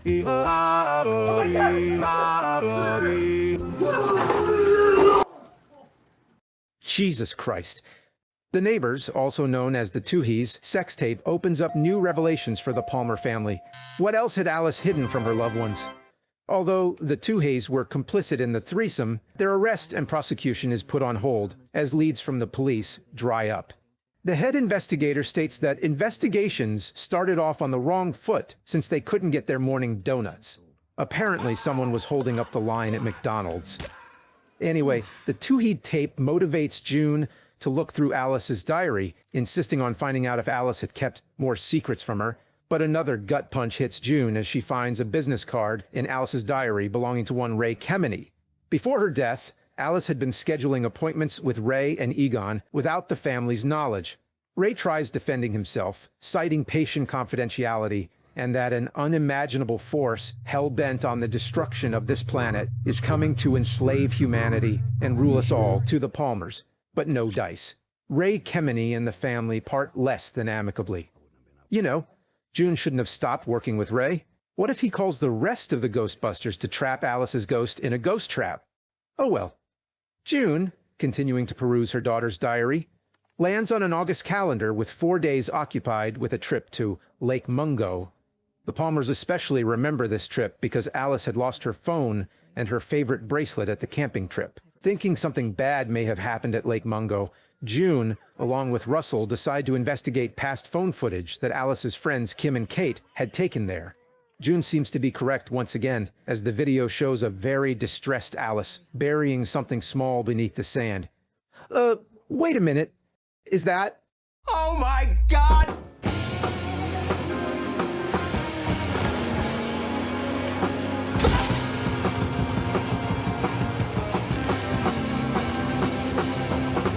Jesus Christ. Fucking shit. June and Russell waste no time driving to Lake Mungo, adamant to find the spot where Alice had buried something. They eventually find the burial site by identifying a statue of a dragon they had seen in the phone footage. Both of the Palmers start to dig, and it doesn't take long for June to uncover a translucent plastic bag with a few of Alice's belongings in it. This includes her favorite bracelet and her cell phone, which Alice claimed she had lost. That bitch. After discovering Alice's phone, the Palmers decide to investigate the only piece of footage their daughter had captured. What follows is an unnerving and unexplainable convening of the past and the future. Huh? I can't see shit. Would you like to tell me a little bit about what happens in these dreams? Why does the scene have to be so dark? I feel like... Oh, something how is bad's it supposed to be scary if I can't see anything? I feel like something bad has happened. It hasn't reached me yet, but it's on its way. You see that shit in the distance? Why would you go near it? What was she thinking? And I don't feel ready. I feel like I can't Oh. do anything.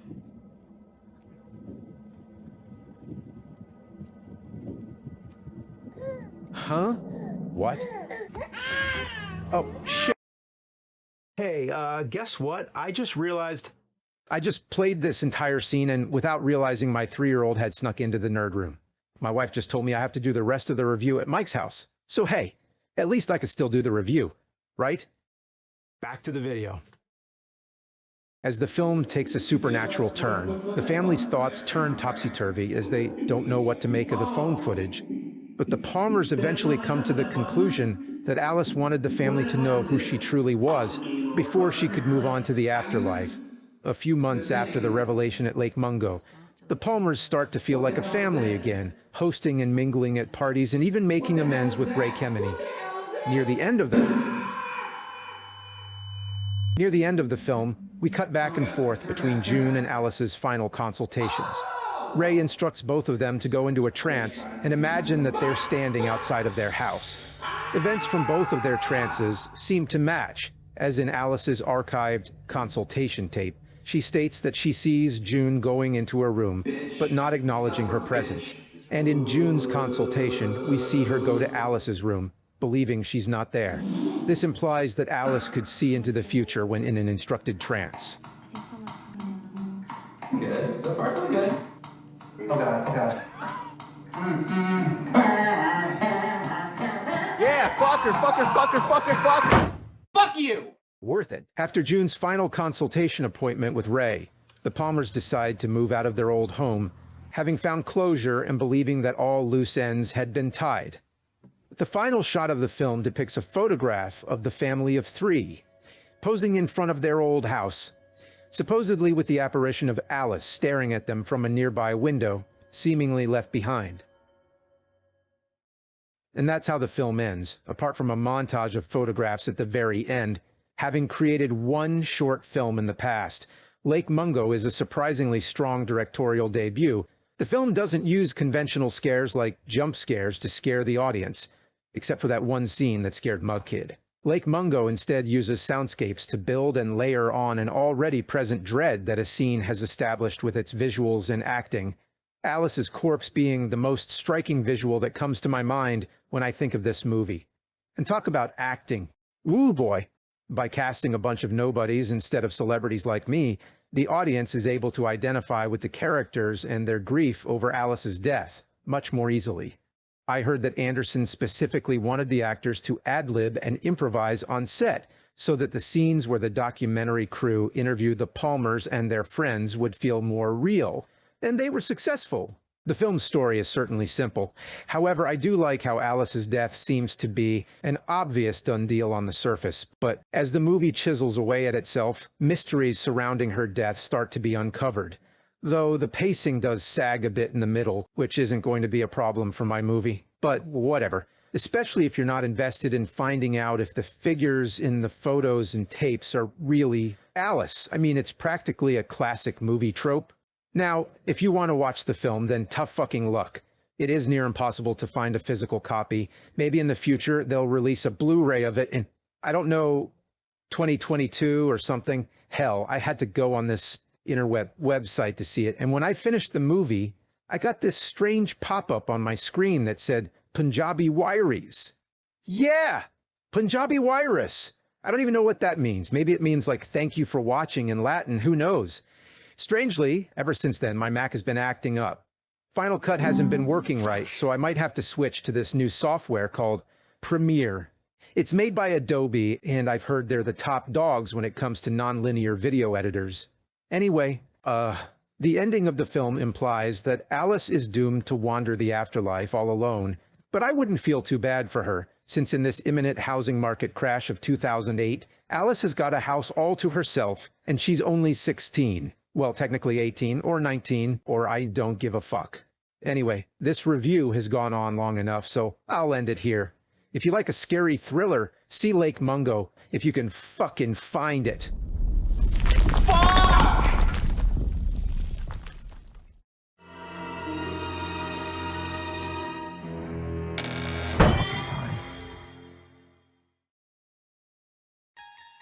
You unlock this door with the key in my dreams. You're moving into a land of memes and no time. You've just crossed over into the Bimmyverse.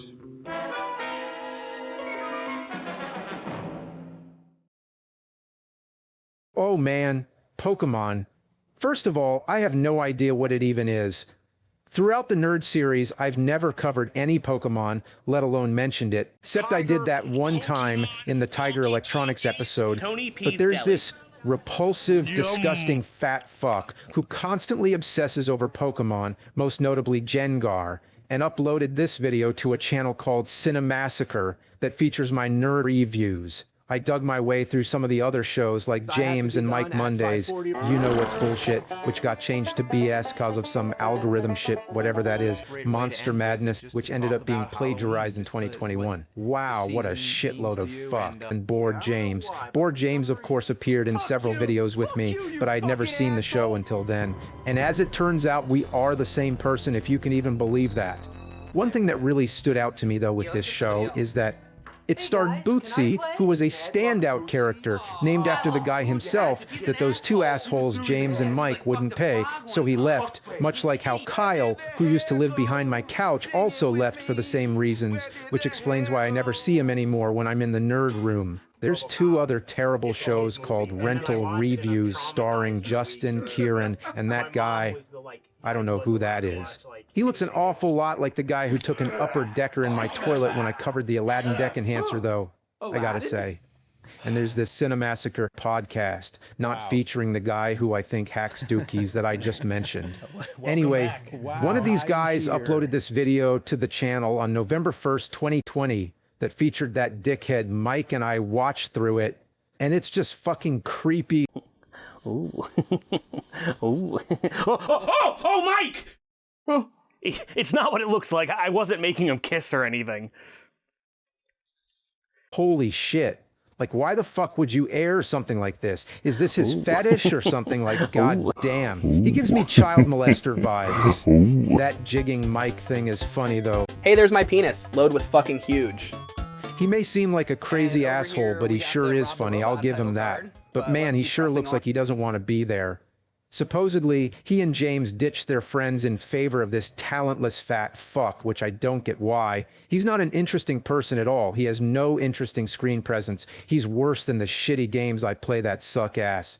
I'd rather play Dr. Jekyll and Mr. Hyde while wearing a diaper full of elephant shit than watch this garbage. Like Gengar? Fuck that shit. I'm too old school and retro. I play games from the 80s like Atari and NES.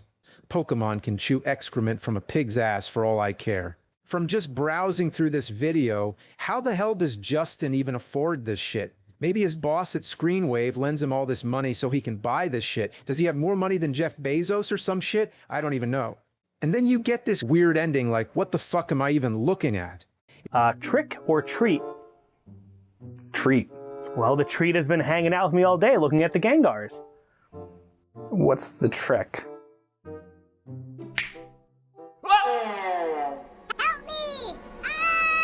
Like, is this supposed to be funny? Like, who would consider this entertaining? I've had more fun using dog turds as Play-Doh. In fact, dog turds would be more fun to collect than Gengar, aside from watching this garbage. Man, Justin is such a weird fucker, ain't he? You know, I do play bad games, but I love those games. They're part of me. But I don't love this. It's just mind-blowing that my series is associated with this channel. Sure, there's some good content from the past, but now what we get is even worse than any game I review. And yeah, I know I'm wearing the right shirt for once. Saw how bad that one looks, but I swore by it. But I figured I'm doing something different for a change. I would have worn the original glasses, but you saw how I can't even see out of them anymore back in that Rocketeer episode. I can't see shit. And I know I'm balding, so I got a wig for once. So that's nice. Saw how bad the comb over looks and figured why not try something different for a change, much like this review. Anyway, I'm gonna get back to attempting to beat Silver Surfer, but yeah, fuck this channel for how bad it's become. It's become shittier than LJN at this point. What a disgrace. I'm the fucking nerd, signing out.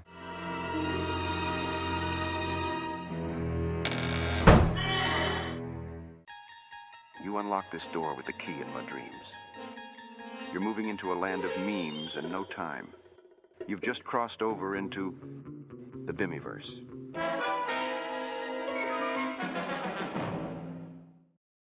Wow, another year and more madness comes. Whether it's the asshole-ish variety of comments about Moo hair, Moo friend Vin Diesel showing up in Moo garage late at night to laugh at the lack of it, how I'm getting messages about Justin's new Gengar Bishujo figure, or whatever the fuck Kieran grunts on about on his podcast, or how much Mike won't shut the fuck up about his ROM hack speedruns of Bad Luck Bootsy Doom. When will this shit slop of a life come to an end? Okay, what am I gonna watch? This technology shit is so confusing. I just want to watch Madai Kaiju flicks.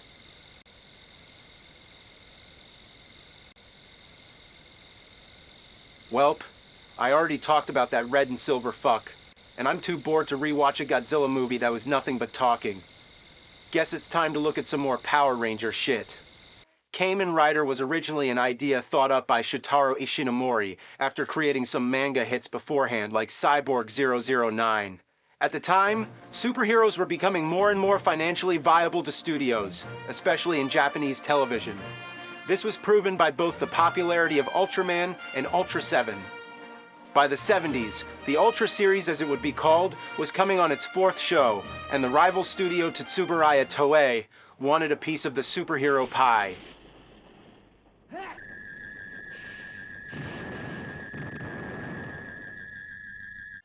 They told Ishinomori to write a manga to be used as the basis of their new show. What Ishinomori came up with was Skullman, basically a mix between Batman and the Punisher, where the main character donned a mask resembling a skull. But Toei didn't like the overt dark tone and murderous nature of the hero, and asked Ishinomori to revise it. What he would create was what we know as Kamen Rider today. After a fuckload of differing shows for differing ages, some are kiddie shit that feels like it's made for toddlers, and some are downright horror films.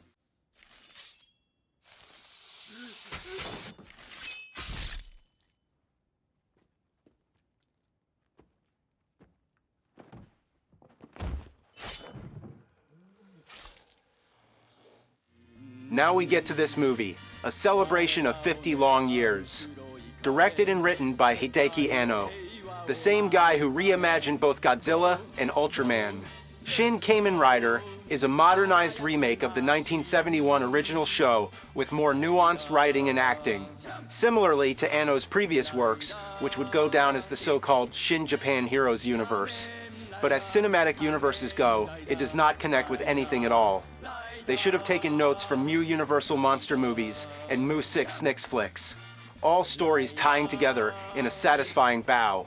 It aims to bring the classic hero back to its darker roots, all while retaining the camera work and fight choreography from that original show, and the results are mixed to say the least, but let's see if its strengths really hold weight. The movie begins with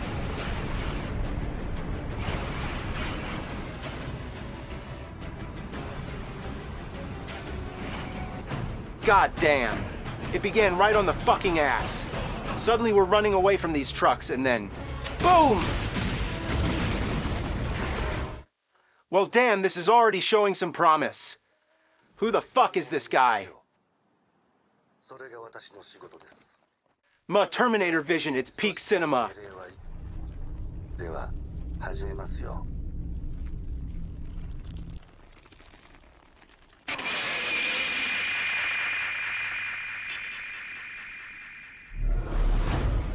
Whoa.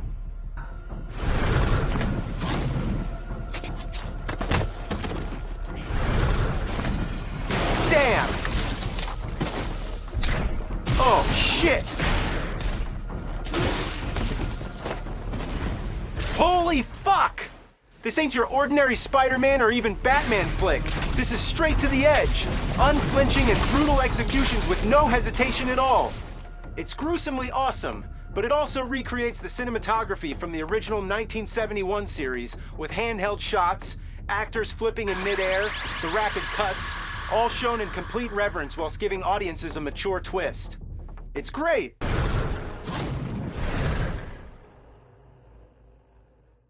Well, that was an opening. Now we get to the rest of the film, which starts with an exposition of the plot, and it goes by very fast. Essentially, the whole point is to stop this evil cult called Shocker that wants to spread eternal happiness to people through any horrible means necessary, including death. It's an interesting change.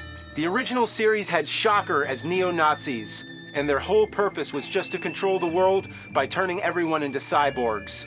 They kidnap a young motorcyclist named Hongo Takeshi, who is forcibly turned into one of these cyborgs, or as this version calls them, augments, but is saved by his professor's daughter, Ruriko Midorikawa, before his operation is complete, giving him powers brought about by evil, but now he can use them for good. 人を簡単に殴り殺せるような行き過ぎた力です。僕にはとても。組織のオーグメントたちは君と同等の力を持ってその力を個人のエゴに使っている。本郷君は人のために、多くの力なき人々のために使ってほしい。It's actually really cool to see a scene like this. Most superhero films in the past 15 years barely ever touch on what makes a superhero, their virtue towards justice and the common good. Nowadays, though, it's usually about the spectacle of seeing a protagonist with superpowers fight a sympathetic villain with no real attention brought to just being a hero for the people. So it's a refreshing thing to see. After a tense moment, we get BOOM! Hot shit. This film is not pulling any punches so far. After a flip in the air, our hero races after our knockoff Spider-Man and performs one of the best moments of the film, the transformation sequence.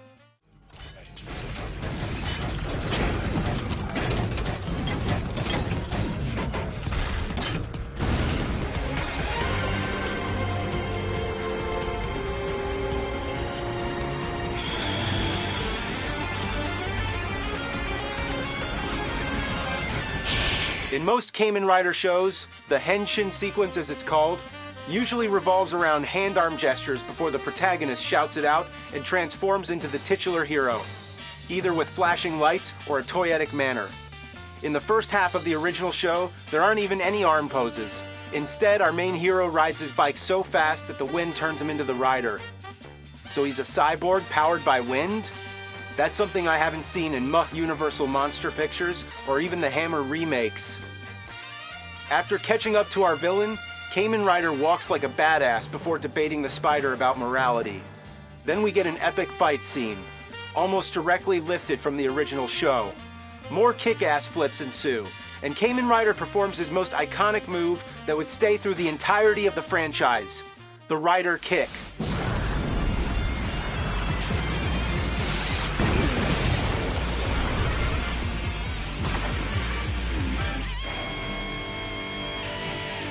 From this point onwards, the film goes for more progressively difficult fights with other augments representing different animals: a bat, a wasp, a scorpion, a half-chameleon, half-mantis hybrid. Even the final boss resembles an insect. But I won't spoil it. One of the best parts of this film and in the original show was the inclusion of a secondary Kamen Rider. Unlike his predecessor, Kamen Rider 2 is a much more lighthearted character with quips and a fun personality, compared to Kamen Rider 1, who is far more depressed and uncertain of himself. It's a cool dichotomy between the two, and it lends itself to a pretty epic battle in the middle of the film. Another major pro would be the music, which is just excellent. Both combining the original music from the 70s with a more modern electronic orchestral score, it gives great highs of excitement with epic battle music, and then slower, more somber suites that fill a scene with both sadness and hope. Other times you'll even get an acoustic guitar, which sets the tone to be more relaxed and gives the movie a chance to breathe. Yet those moments are far and few between. Now, I've sung the praises of this film so far, but as I said earlier, it gets mixed all the way to some downright baffling decisions. One of the problems is the cinematography itself. Now, I did say it was one of its strengths, but it can only take this movie so far. Even with all the painstaking detail put into it, it comes off janky and hard to follow. The fights can get unintelligible at times, and heavily rely on CGI like in the Waspog fight and the Badog fight. The absolute biggest thing that's hit or miss with the film is the pacing of it. Like I said, the film starts right on the go with a chase and fight scene, only to be given a heap load of exposition that goes by so fast that you can blink and miss key information. And I'm not kidding, it happens in a good portion of the movie. Constantly you're thrown between them, it becomes pretty disorienting by the end of the runtime.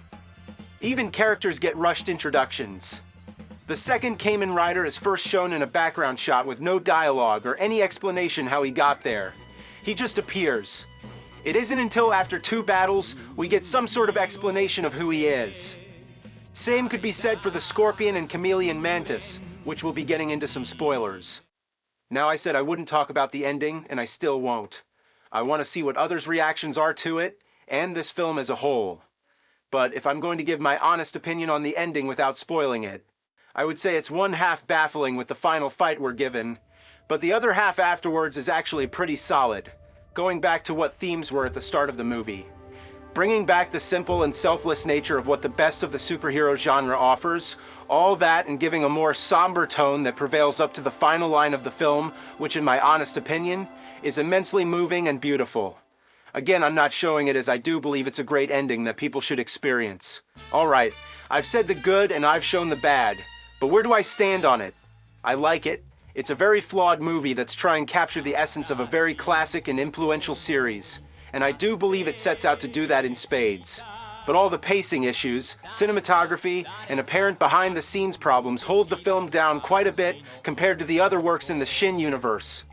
I recommend it though, if you either grew up with Power Rangers, Spider-Man, Batman, or even have some sort of past with this franchise to begin with.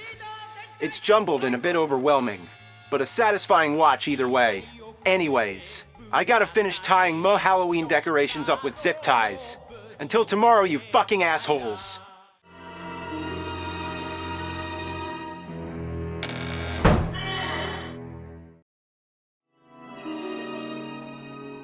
In a universe much like our own, one man, Mike Matei, steps into the shoes of the angry video game nerd, a role in which he inspired. What will happen when the fabric of reality bends and the two universes collide? Join us, dear truthers, where we delve into an episode that leaves us questioning the very nature of identity and reality inside of the Bimmyverse. He's the angriest gamer you've ever heard. He's the angry Nintendo nerd. He's the angry Nintendo nerd. He's the angry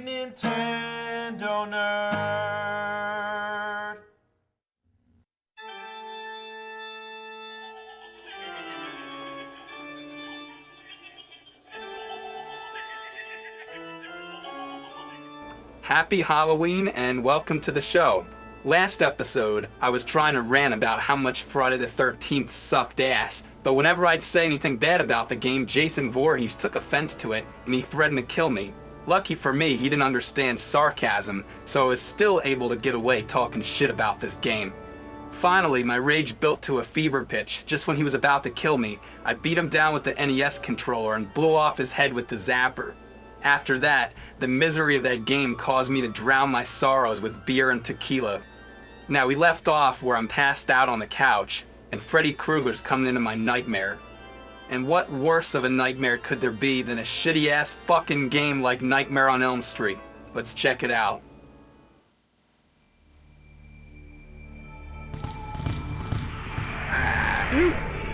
Oh. God.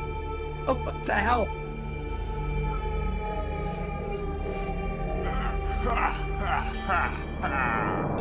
No. No.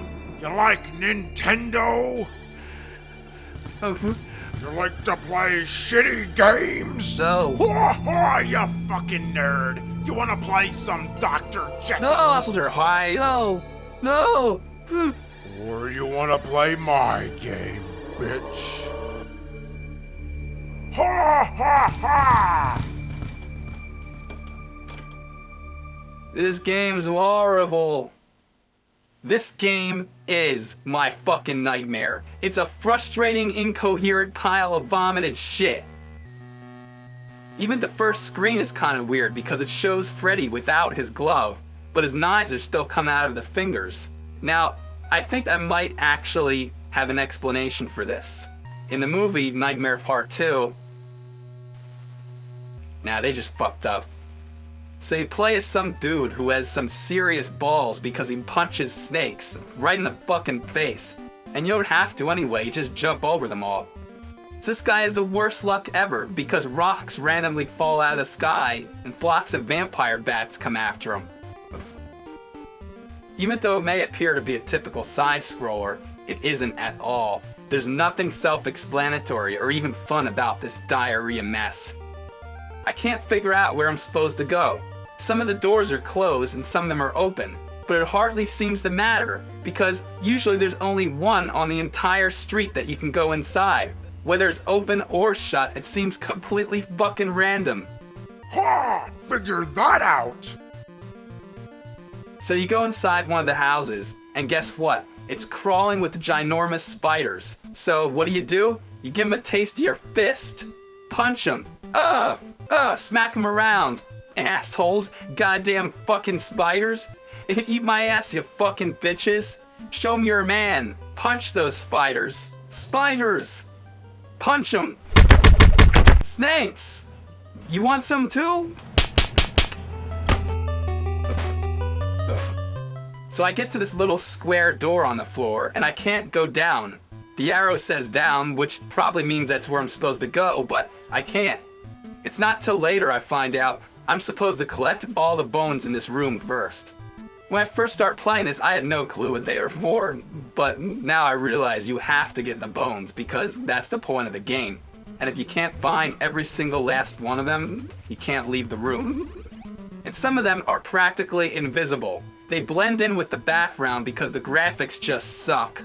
Ooh, yeah! Play that shitty game! The plot of this game is that you're trying to collect all Freddy's bones so you can destroy them in a furnace. Confused? Well, Freddy's dead, and now his bones are somehow scattered all around every house on Elm Street. Meanwhile, Freddy's entering your dreams just like in the movies, and he can only be stopped when his final remains no longer exist. Damn, Freddy's got a lot of fucking bones. And they all look exactly the same. Classic cartoon dog bone. You know, come to think of it, the plot's kind of like Simon's Quest. Why would Simon want to go around collecting pieces of Dracula? He was killed the first time, just leave him alone. Imagine Batman killed the Joker and then he scattered his pieces all over the fucking city and then went around collecting them all. What a bunch of fucking shit. In fact, the gameplay in Nightmare on Elm Street itself is a lot like Simon's Quest. It has that strange presence to it, where you slip in and out of day to night, In this case, it's a dream world and a awake world. It's got that non-linear quality to it where you're always confused trying to figure out where the fuck to go. Ah, taste the major suckage, you fucking nerd! So at the end of each house, some weird incarnation of Freddy appears. In this part, it's Freddy's hand on a bunch of balls. What were they thinking? So you go around looking for another house you can go in, and none of them let me in. Try the cemetery? No, can't go there. What's with the zombies? They look like Frankenstein monsters walking with their arms stretched out. Like, how fucking stereotypical is that? Can I go in the junkyard? No. Just keep walking around, walking down, guess it's Elm Street, which happens to be the longest fucking street in the world. Oh look, I finally found a house I can go in. The one with the door that's shut. That makes sense, right? What the fuck are these? Lollipop ghosts with stick arms? Were the enemies in this game designed by some kindergarten kid for Halloween? I'm surprised they don't have skeletons too. They actually do have skeletons. What the fuck? Could the villains be any more stock? Like, we had this creepy game about Freddy. What kind of creepy characters could we add? Well, how about bats, ghosts, spiders, skeletons, and Frankensteins for the kiddies? Could it be any more uncreative than that? Like, why don't they just add some witches, black cats, and flying jack-o'-lanterns? They should have just called the game, Boo, Haunted House, which is probably what they originally had in mind until they thought, no, wait, make it about Freddy. We already ruined Friday the 13th, now let's do the same thing to Nightmare on Elm Street. And that's right, it's by the same company. We're not gonna say who it is, but it stands for Laughin' Jokin' Numbnuts. Also, listen to the music. Sounds familiar, doesn't it? In fact, it sounds kind of like it's recycled from Who the Fuck Framed Roger Rabbit, another piece of garbage they made. What were they thinking? You love it, you know you do. So let me explain how the dream world thing works. You have a sleep meter that goes down. If you're standing still, it goes down. If you get hit, it goes down. And in time, it goes down by itself. So anything you do or don't do, the sleep meter goes down. Ain't that a bitch?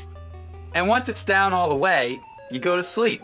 Unless you didn't already fall asleep playing this fucking game. So when you're in the dream world, all the enemies are stronger. Which doesn't even matter anyway, because you can turn into this other character that throws javelins and does the spinning jump. There's also other dream characters you could play as after you collect the dream token. Just like in the movie Nightmare Part 3. Except for the dream tokens part. So if you play in the dream world for a lengthy period of time, the Freddy music starts playing. Then, oh god, is Freddy coming? He sure is. Of all the shitty things in this game, this screen is so cheesy that it's just awesome. But it's ruined by the fucking trademark symbol. Anyway, you fight Freddy, which turns out to be real disappointing. It's just a simple flat room and he walks back and forth, swatting at the air like he's blind. Come on, Freddy. To get out of the dream world, you have to get the radio to wake yourself up. Then you have to wait for it to change back to the awake world. It's annoying like in Simon's Quest, but in Simon's Quest it's way worse because it's against your own will. It happens so often and you don't expect it. In Nightmare on Elm Street, at least you're doing it on purpose and you get that rockin' tune rather than just dead silence.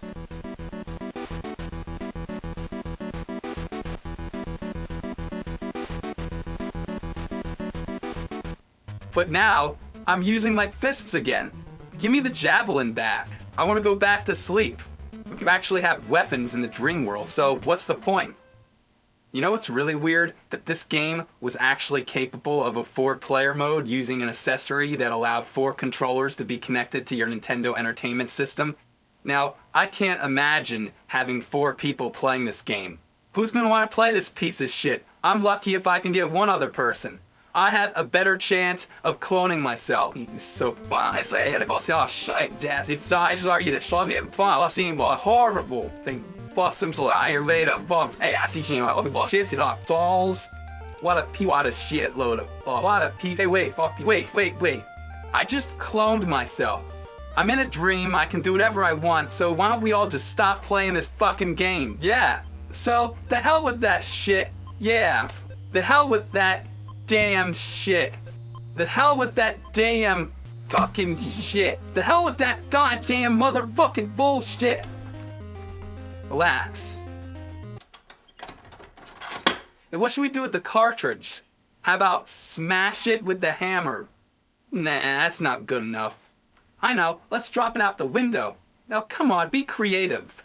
I said we take a shit on it.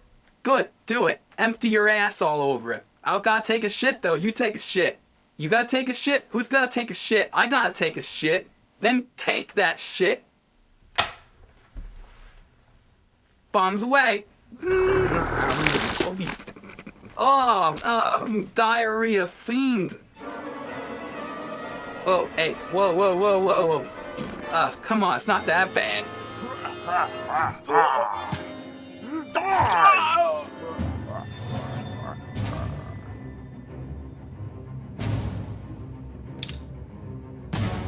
Ooh.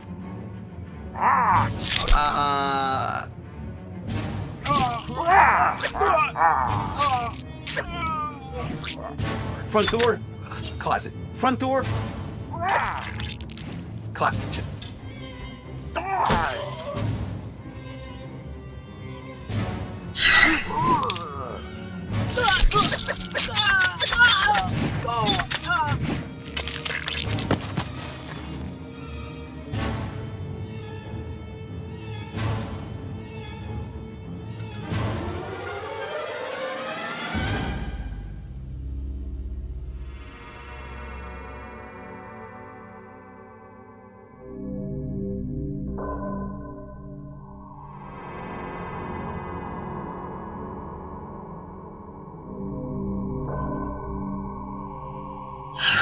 Whoa, look at me! I'm a fucking nerd! What a piece of shit! Buffalo diarrhea fuck farts! See, nerd, nobody makes you play these games but yourself. So you're your own damn nightmare. Now, you're gonna die. Go yank your cock through your ass, you fucking butt mongrel. I got the Howard glove.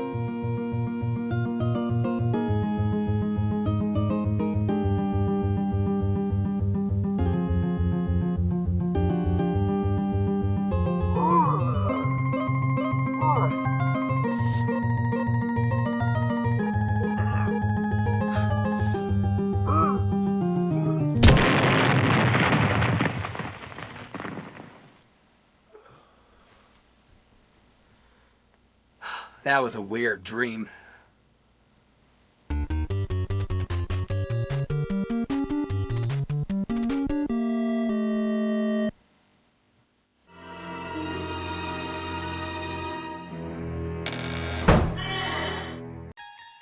You unlock this door with the key in my dreams. You're moving into a land of memes and no time. You've just crossed over into the Bimmyverse.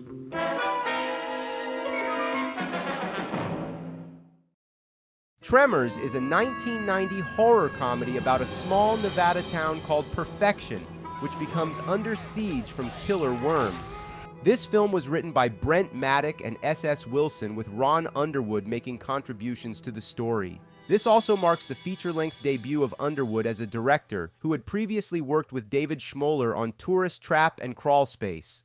It starts off with two handymen, Valentine McKee and Earl Bassett, respectively played by Kevin Bacon and Fred Ward, running various errands around Perfection. They're unhappy with their menial, low-paying jobs out in the middle of nowhere and aspire for something greater by moving to the nearby city.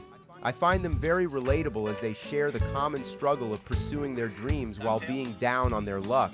As a personal example, before I became renowned for making over 500 movies, I had a degrading job taking care of boring grocery store bullshit at Shitmart.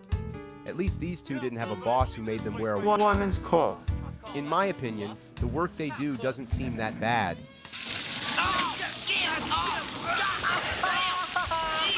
As Val and Earl get ready to leave town, they come across a series of bizarre deaths that start popping up in the area, and soon discover that unknown creatures are responsible. They attempt to get the police involved, but a landslide blocks the only road out of town while also knocking out the phone lines, cutting them off to any outside help. The film does a great job of slowly building up to the monsters with POV shots, dirt trails, and having their prey killed out of frame. It's quite reminiscent of other movies like Jaws, where the shark is kept mostly unseen in the beginning with its presence only implied or hinted at. Early on, the townspeople find the remains of what looks like a mutant snake and conclude that it's behind the killings. However, when Val and Earl make a second attempt to go out and get help, they discover that the creature is far bigger than they could have imagined. These monsters, dubbed graboids by one of the residents, are actually more like a giant worm with a black multi-part beak and snake-like tentacles that shoot out of its mouth to grab prey, hence its name. I love the design of the graboids. It manages to strike a perfect balance between being an outlandish monster while simultaneously appearing as a believable animal that could exist in the real world. A lot of this authenticity can be lent to the superb use of practical effects for the graboids.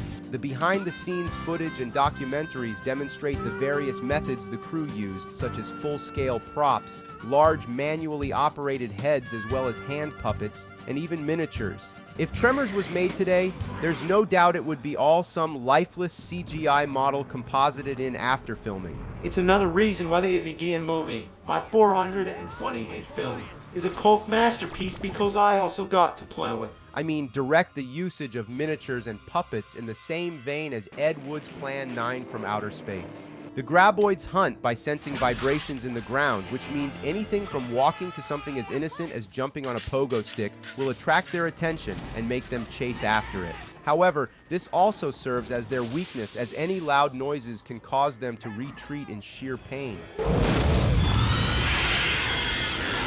Damn, that's the same kind of reaction I get when I'm playing with Rex Viper. In addition, they also have an uncanny intelligence. Their adaptability contributes a good deal of suspense and effectively puts the townsfolk in a cat and mouse situation where they too must come up with plans to counteract the worms.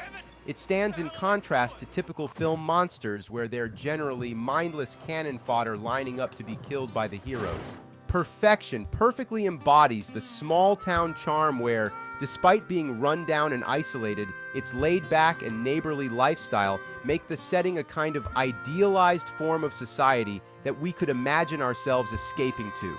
This is definitely helped by its believable cast of characters. Val and Earl are a duo with fantastic chemistry. It's always a joy seeing them bounce back between typical friendly banter and casually slinging insults at each other. Good luck, shithead. Don't worry about me, jerk off. However, the absolute standout character of Tremors' cast is none other than Burt Gummer. Eat this! Before, Michael Gross was best known as the meek, left-leaning patriarch of Family Ties. I can't help feeling maternal. I'm a father. Here, he delivers an awesome performance as this paranoid survivalist who can always be counted on when things go south. Burt may be unapologetically blunt and a total gun nut, but he's also very practical and competent at what he does. Overall, this is a very uplifting film. Even though it can be legitimately terrifying with the ways people get killed off, it's balanced out with plenty of humor, likable characters, and slice-of-life moments. It's no surprise that this movie is frequently hilarious when you take into account that the writers for Tremors were also the same people who wrote Short Circuit. Yeah, that's right, the creators of Johnny Five made a horror movie. I like to imagine an alternate reality where Short Circuit 3 was made, and Johnny Five has to team up with Burt to take down a stampede of graboids. Speaking of sequels, Tremors was also popular enough to spawn 6 additional installments, along with a short-lived TV series on the Sci-Fi Channel. The first 3 sequels were surprisingly pretty enjoyable, despite their lower budgets and Kevin Bacon's notable absence. Fuck you! They all expanded upon the biology of the graboids, while Burt Gummer was gradually being promoted to the series' main lead, which had the upside of showcasing more of his prepper skills in action. Unfortunately, Universal eventually authorized another trilogy without any input from the original creative team, Stampede Entertainment. It's not surprising that these newer Tremors sequels, more or less, became the same kind of forgettable monster flicks that the franchise had once stood out from. It's sad to see when companies disrespect the people that helped make their projects so successful, turning their backs on them and hiring a crew of hacks to take their place. That's why I always made sure to pay my friends with exposure whenever they helped me out. Nothing but good memories of working with them. Anyway, I would love to talk more about the series, but I just don't have time for that right now. Maybe next year I will review the rest of the movies, and if I'm a good boy, you will let me watch them with the sound on. If you want a monster movie that's got great special effects and daring cast, and some getting scares, then Tremors might just grab your attention.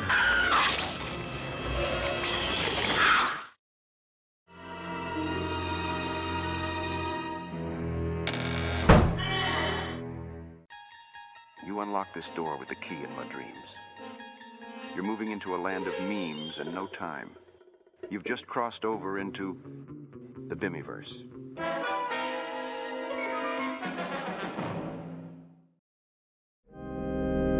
It's Halloween night and Bimmy decided to invite some of his pals for a sleepover. Little did Bimmy know what was about to happen. Fuck, they should be here any minute now. Gadget here. You know what I do touch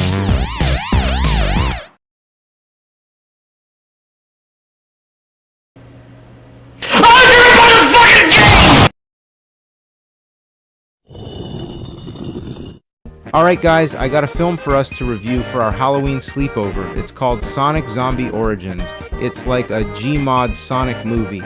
Pretty cool stuff. It opens with Sonic going to Rouge's house for Christmas.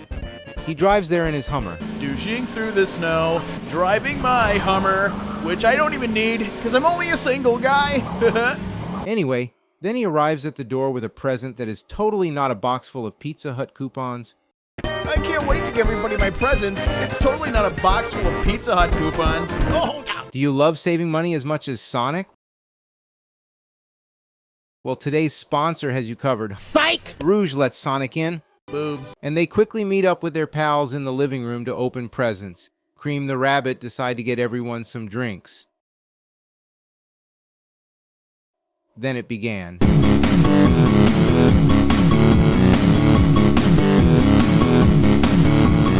Yep, that bitch is dead.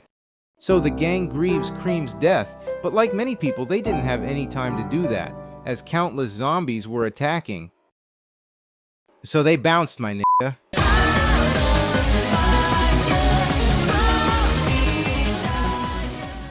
So my friends, you're probably wondering where they went. Take a wild guess. The airport, of course. Oh yeah, and Knuckles got bit. Sadly, forgot to mention that. Anyway, the gang takes a break and Tails goes to look for food. Well, let's see what they have in here. Oh! Wow, nice score, Tails. Ay, Dios míos! And other language things. While Tails is gone, Shadow gets worried, but thankfully Tails finds his way back. Yo, man. This thing is starting to hurt, man. Holy Fauci! Looks like Knuckles isn't doing too hot. Guess you could say his heart's on fire. He doesn't have a heartbeat. I think he's dead.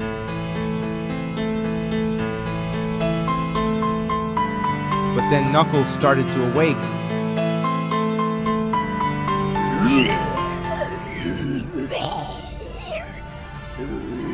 Norbit. Uh-oh. He's a zombie. You won't guess what happens next. Oh yeah.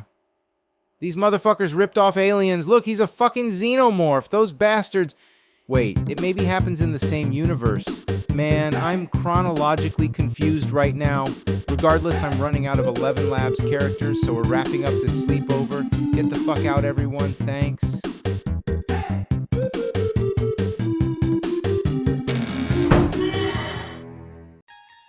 You unlock this door with the key in my dreams.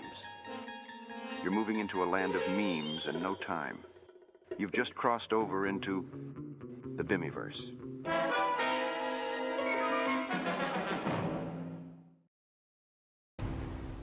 Wow. Hello everyone, welcome back to another day of horrifying madness. Today, I will be looking at a horror film with either the scariest premise in the world or a dream come true. Either way, this movie will break your soul. Hey! What are you doing to me? You scared me. That is the 2003 film Daddy Daycare, starring Eddie Murphy, Jeff Garlin, and Steve Zahn. Eddie Murphy plays Charlie Hinton, who is a market executive at a health food company. He and his wife Kim had just enrolled their son Ben into Chapman Academy, an overly academic preschool that turns kids into dull robots, held by the uptight bitch Miss Harridan. However, on the day they enrolled him, Charlie and his best friend Phil find themselves fired when their boss shuts down the company's entire health division due to children disliking new, healthy breakfast cereals made from vegetables. I think Mike was a part of that group, but anyways. Charlie then breaks the news to Kim and Ben at dinner, but he assures them he'll find a new job, when suddenly Charlie comes up with a crazy and wild idea, creating an at-home daycare called Daddy Daycare. Charlie gets Phil to help work with him, and they get to work on their new business. Of course, the two men are out of their league trying to handle the little ones, so thankfully, out of luck, they enlist the help of Marvin, the assistant who used to work with them, Steve Zahn. You can understand him? Yeah, he's speaking Klingon. And he surprisingly connects very well with the kids, probably because he never grew up himself. Sounds a lot like you fuckers. Soon this fun as shit daycare keeps drawing kids away from the Chapman Academy. This angers Miss Harridan, who sends over a child services inspector in hopes of shutting them down with violations. When that doesn't work, she resorts to more bastardly measures to bring Charlie and his dirty little daycare down. As the movie progresses, goofy antics play out. Charlie contemplates returning to his job or keeping the daycare open, and of course he picks the daycare. What's the most important thing? My kid. Huh? My kid, Jim. That's the most important thing, my kid. Huh? I quit. Huh? And then the movie ends eventually. Honestly, this movie sucks, but at the same time, it's a feel-good movie. Can't get mad at it, so, yeah, This film was a perfect commentary on the patriarchy and how women can also be sexist. Why can't men run a daycare, huh? So can't women do what men do and men do what women do? It honestly sounds like a very fulfilling career. Being able to be around your kids all day long and I guess sometimes help the other brats, but at least I wouldn't have to go a day without seeing them. I mean, just the thought of it has my eyes starting to water. I gotta go. This is starting to make me get emotional. See, I told you guys this movie would break your soul. So don't consider this a review, consider it more like an awareness.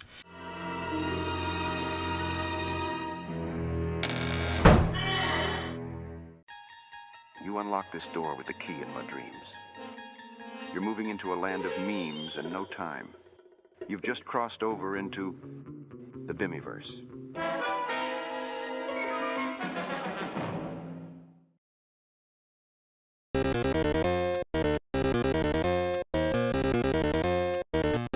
Back in the 80s, everything was so fucking awesome, but we never knew that it was the best it would ever be. Yeah, we were all looking either toward the future or back nostalgically to the past. Image of a man trapped in time, or more appropriately, no time. A man with seemingly all the time in the world, yet who complains he has none. A man with a high amount of passive income, a family, and a house paid for by donations intended to support a box office disaster. Well, just for today, let us grant Bames's wish, and let him try to go back to when he had more time. Certainly he would have more content, but at what price? It's a price that everyone must pay in the Bimmyverse.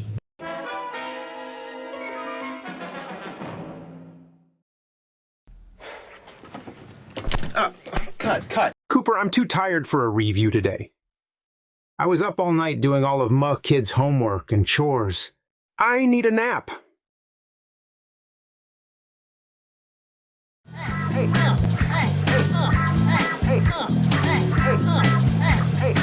Fuck my life. There's never any time. I wish I could go back to the past for real. But how? But first, a word from our sponsor, ExpressVPN. Pour this bottle of diarrhea all over your computer and it will completely erase your unencrypted data. Find out how you can get yourself 3 months of ExpressVPN for free by going to expressvpn.com/I am a huge corporate shill cuck, or by clicking the link in the description below. I should check my basement for time-traveling ideas I can plagiarize. Hot tub time machine. This must be a how-to video. I wonder if my piss tub could work for this.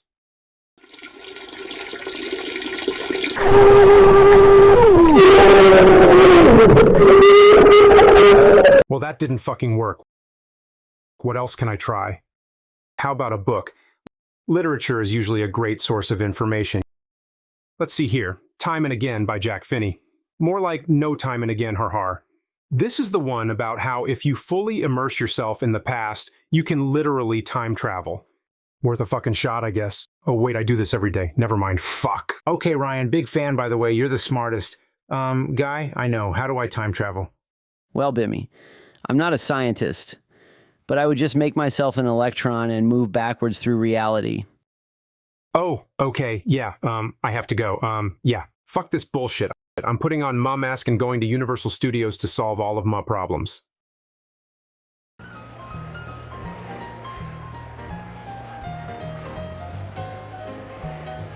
I think I have enough garbage to go on a ride. What's this? Seeking time travel volunteers. That's exactly what I need.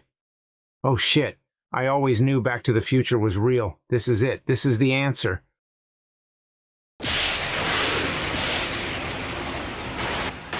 Aha! It works! Greetings, volunteers! Doc Brown here! Holy shit, it's Doc Brown. I pray to Matei that I put enough quarters in the parking meter and don't have to miss anything. 2015! Soon I'll return to the Institute and send you one whole day through time! One whole decade? That's perfect. There seems to be a small problem. Motherfucker! There is always a fucking problem. I'll have to call a slob to come deal with it. Or should I say, Where's my fucking phone? Fuck, did April forget it when she laid out my clothes this morning?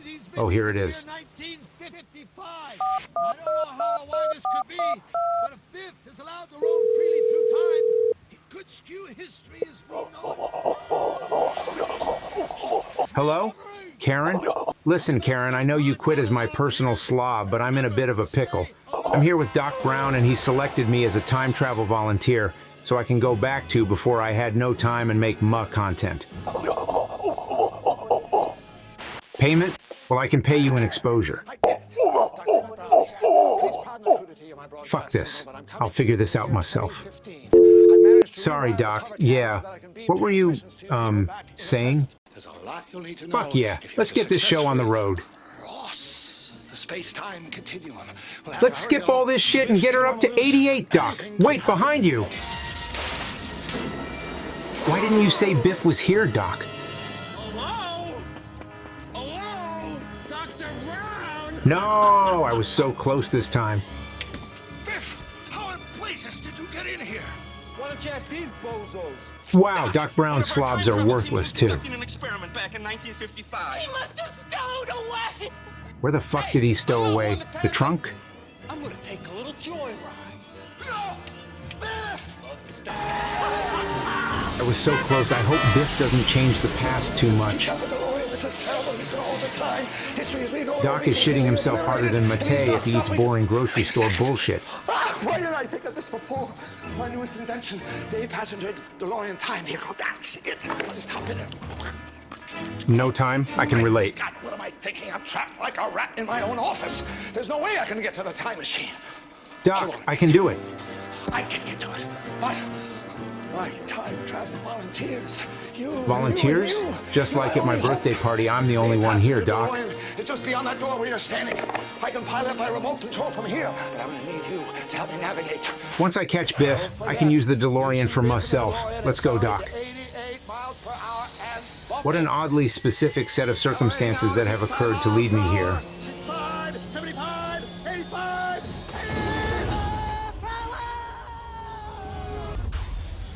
Holy shit, I thought I was going to be a skeleton for a second. Remember when I threw a game in lava? That was the highlight of my life. Little does Biff know is that giving up is what I'm best at. Hill Valley that we're about to enter could be a pretty rough place. Don't worry, Doc. I made it through the plagiarism scandal of Monster Madness 2021. I know rough. Ah, fuck. There is nowhere to plug in my iPod. A dinosaur. Hello? Tyrannosaurus Rex Viper is what I call my wiener. Right this way. Now sick 'em.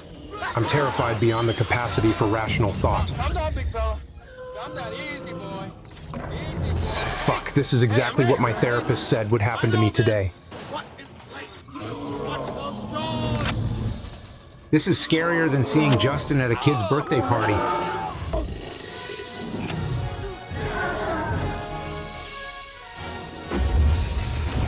How the fuck is this car lava-proof? Whatever.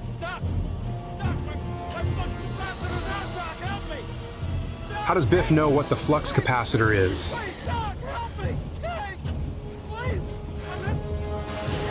Fuck you, Biff. I hope you fucking die.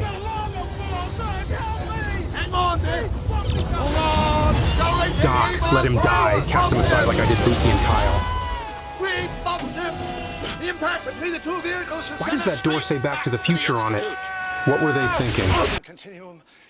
Alright, Doc, now that we caught Biff, I need to borrow the DeLorean to go back in time and change the past to produce more of Mo content. Okay, I'm back. I need to go tell April about... Wait, where is all of Mo shit? Oh my god.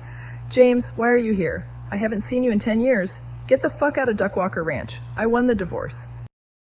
Divorce? April, what do you mean? Oh my god, what have I done? James, what are you on? Have you been drinking Express PPN again?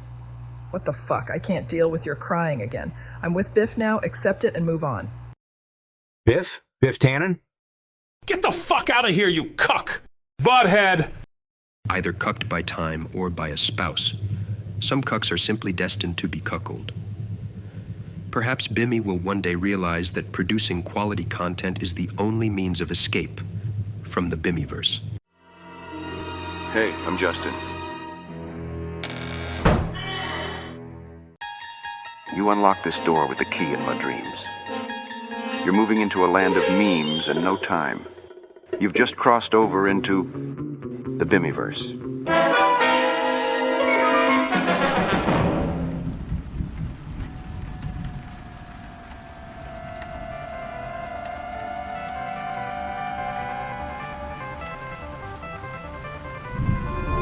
I hope your month of Monster Madness is going better than it is for me.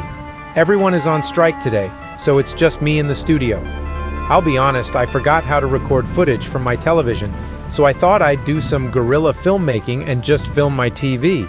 I hope you don't mind. I even decked out my garage to be extra spooky. I am a lighting professional after all. Stick to the local brew. Today I thought about expanding my foreign film knowledge by taking a look at a film by one of Russia's most influential directors, Andrei Tarkovsky. He's a pretty artsy guy and made many films that... whatever. This has nothing to do with the subtitles being a requirement to watch the movie. Just shut up, all right? The best way to describe this film is 3 bald guys go into the woods and argue about philosophy and the morality of having your deepest desires granted to you. Obviously, I'm oversimplifying the plot. Get back! Back! Ah! Fuck! Stalker takes place in a bleak future. That's in sepia for some reason. By the looks of things, everything has gone to shit. But there's one place called the Zone, where weird shit goes down. The 3 bald guys don't have names, we just know their professions. There's the writer, the professor, and the stalker. The stalker is a kind of tour guide for the Zone. He has a weird obsession with the place, but knows of its many dangers. He also knows where the room is. If you go into a certain room in the Zone, your deepest desire will come true. That's what the writer and the professor are after. It's a pretty simple plot, but I'll come back to that in a bit. But first, I have a few things to point out. This film is 2 things that you'll either love or hate. Stalker is long, almost 3 hours in length. There are many shots that last for several minutes, scanning the strange environments or studying the characters, while they think, or when they're generally miserable.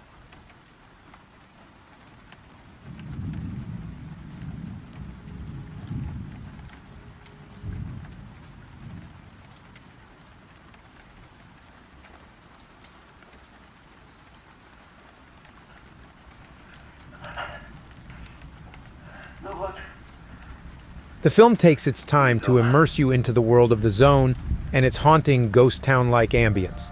The film is also pretty damn ambiguous. Weird shit just happens, and you will never get an answer.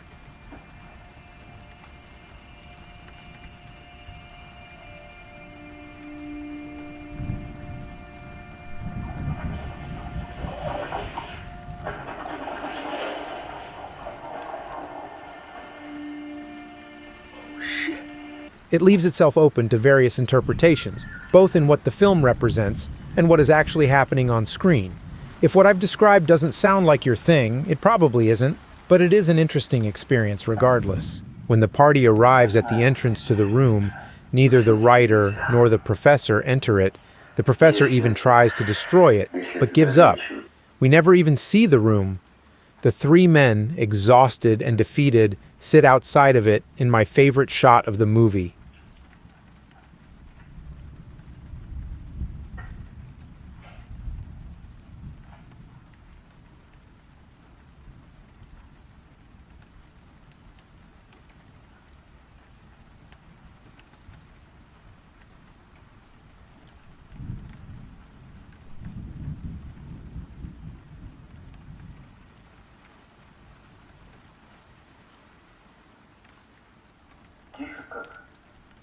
There's a 20-minute epilogue, but to me it doesn't matter. This is the peak of the film. It could end right here and I'd be satisfied.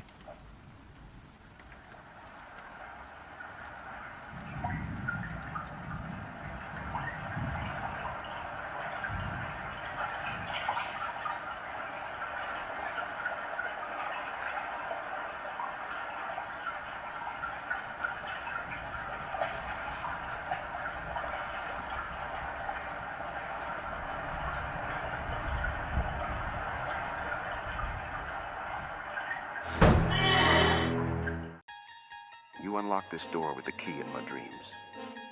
You're moving into a land of memes and no time. You've just crossed over into the Bimmyverse.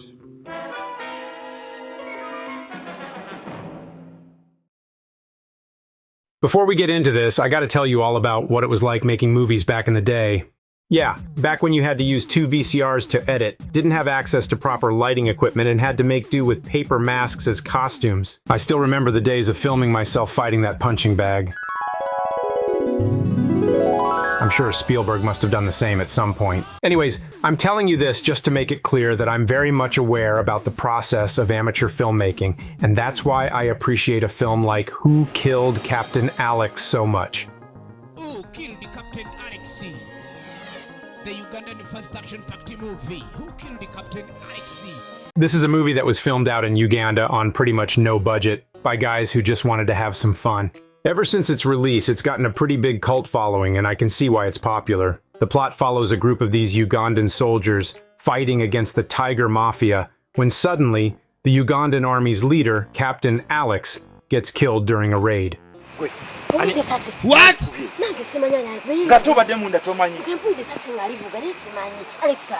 So now no one fucking knows who killed him, not even the leader of the Tiger Mafia, Richard, who's in as much of a shock as everyone else, and he's desperate to find the culprit. Then who killed Captain Alex? Who? Later on in the film, Alex's brother Bruce Yu comes in and tries to investigate on his own, and he invades the Tiger Mafia's hideout, but to no avail. While all that is happening, the Ugandan army's planning an attack on the Tiger Mafia, which at the end of the film they pull off and take out the Mafia's leader. So, with the main bad guy gone at the end of the film, the question still remains, who the fuck killed Captain Alex? Well, no one knows. Not even the director himself, as he's left it completely ambiguous. Even I, the director of the Bored James Mythology Explained movie, have no clue who did it though. But to be honest, it doesn't matter for shit who killed him. This film isn't meant to be watched for some kind of insane story or plot twists. All you're in this for is just some kick-ass action. The man is killing us, man. Drop the bomb, man.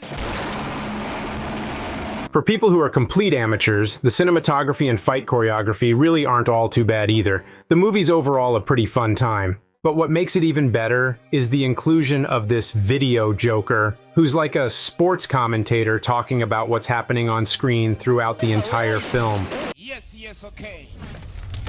This is VJME, live in the studios from Wakariwood, Uganda. Get ready.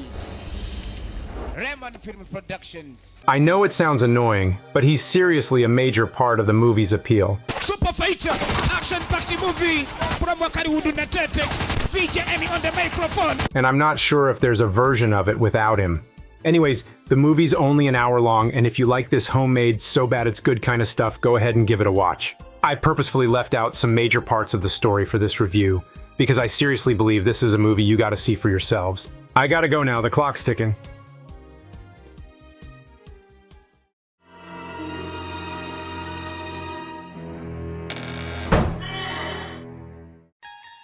You unlock this door with the key in my dreams.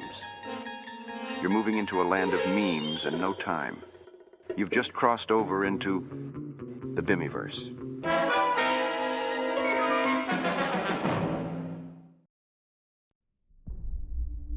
In the wee hours of the 28th of September 1994, en route across the Baltic Sea, the MS Estonia foundered and sank. Whoops, wrong maritime disaster.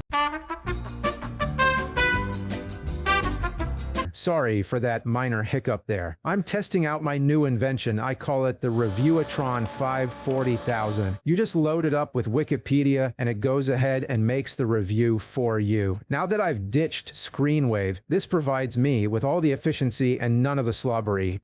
Before I begin the review, let me preface it by saying I painstakingly researched the RMS Titanic, and I couldn't help but be reminded of 9/11. The parallels I drew between the ship of dreams hitting an iceberg on its maiden voyage and an organized terrorist attack on our country were eerily similar. Tragedy is a real showstopper.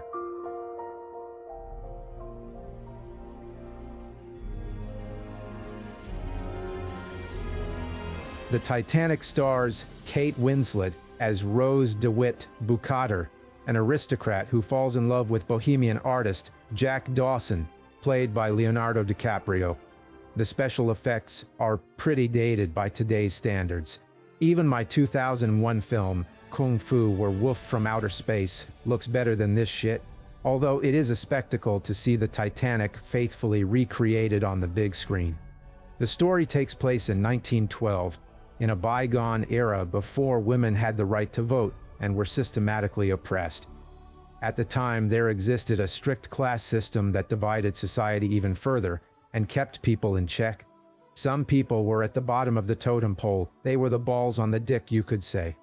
Rose is unhappily betrothed to her fiancé, Cal, and she struggles against the expectations upper-class society place on her. Meanwhile, Jack is a free-spirited but poor artist and is a true bohemian at heart. He takes pride in the fact that life is a gift, not to be wasted. Their chance meeting when Rose attempts suicide highlights their differing stances. Rose has it all, yet wants to end it, and Jack has nothing, yet is content. It is quite the hefty dose of Taoism. I'm sure Jim Cameron didn't mean to include such deeper philosophical meanings behind his movie, as there is a general lack of diversity present in this Caucasian sausage fest.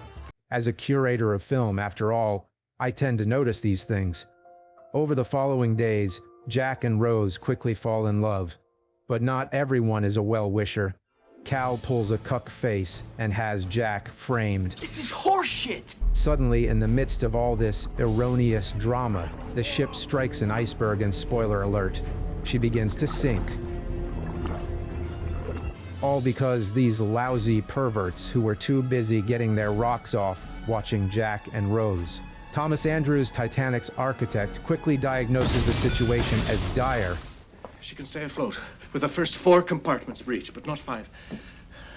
Not 5. 5 of them! Titanic will founder.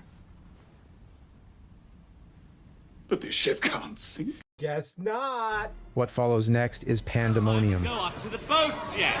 Please stay calm. The film leaves me slightly confused. Who am I to assume is the villain in this story?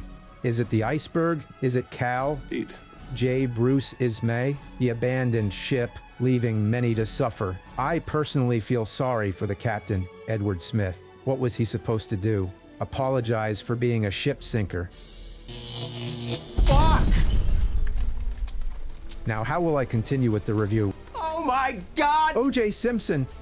Hello, Bimmy. Is it true that you were originally cast as the Terminator? Yes, certainly. Well, actually, a little known fact is I was going to be cast in Titanic too, but I called Jim up on the phone. Actually, I spoke to him on AOL Instant Messenger. Right. You sure were the balls on the dick in 1997, right, O.J.? It was a low point for me, yes, certainly, but I had just killed 2 people. So what do you expect? Oh shit, it's the one time. That review must have been plagiarized. Step on it, O.J. I don't have time to go to prison. I'm driving as fast as I can, Bimmy.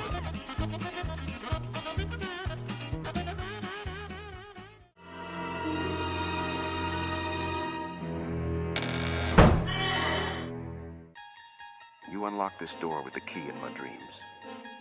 You're moving into a land of memes and no time. You've just crossed over into the Bimmyverse.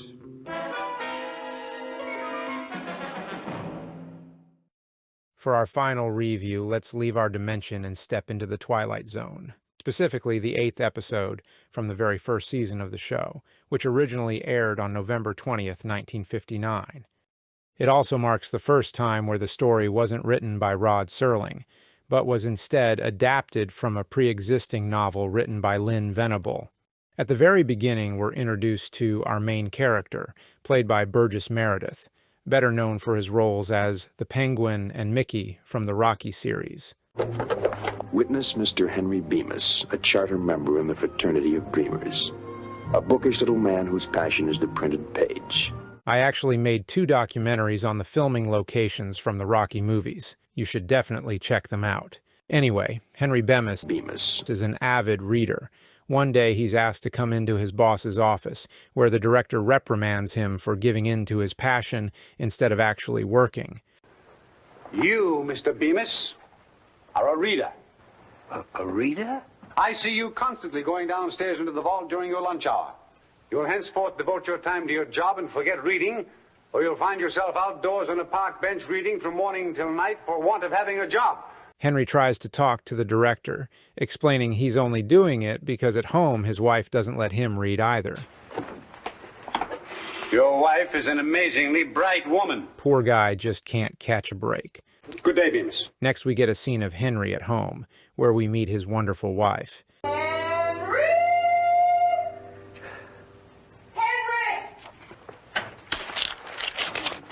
You want more coffee or don't you? Well, anyway, that's it. We just ran out of... Screw it, it's Halloween. Let's just go somewhere else so I don't have to watch it on mute.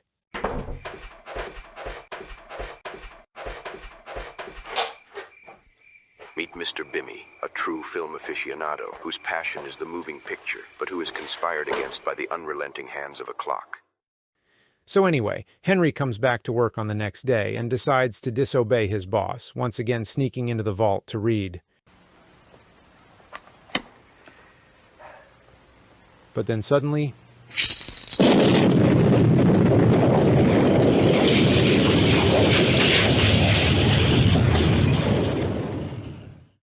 Henry is a little shaken, but thankfully, he's still alive.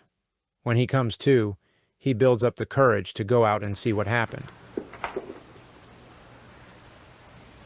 Yes, the world is destroyed. Turns out the H-bomb he read about in a newspaper has been detonated. The bank vault sheltered Henry from its effects. He goes out to explore the remains of the city. Seconds, minutes, hours. They crawl by on hands and knees for Mr. Henry Bemis, who looks for a spark in the ashes of a dead world. He quickly learns he won't have to worry about food, as he finds plenty of unopened cans in stores all around. What really affects him, however, is the realization that there's nothing left for him to do, nor anyone to share the time with. Help! Someone, please! Someone, please! Please, someone! And just as he's starting to contemplate ending his life, Henry finds the one thing he always loved, but almost never had the time for.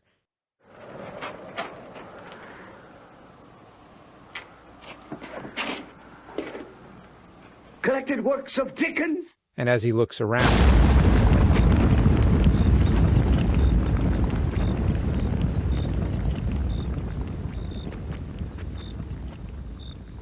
what the fuck was that?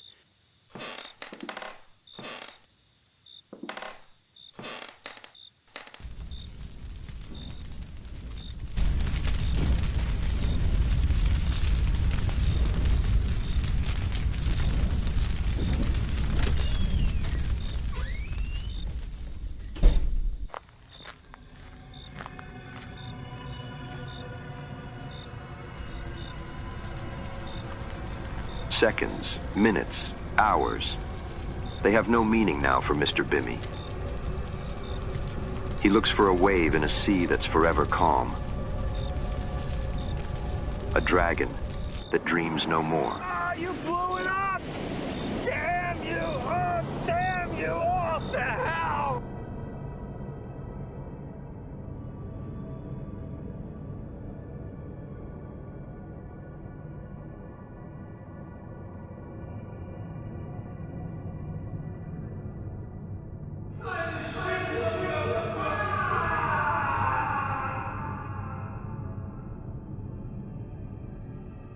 At the moment of despair, a beacon of hope.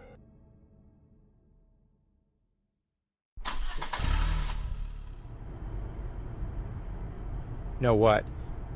If nothing else, at least there's time now. Enough for me to watch everything I ever wanted. But before I go in, let's finish Henry's story. It's not like I'm in a hurry. So Henry is overjoyed with what he found. He browses all the books laying around. And most importantly, the very best thing of all is there's time now. There's all the time I need and all the time I want.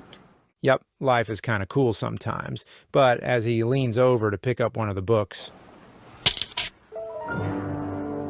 oops.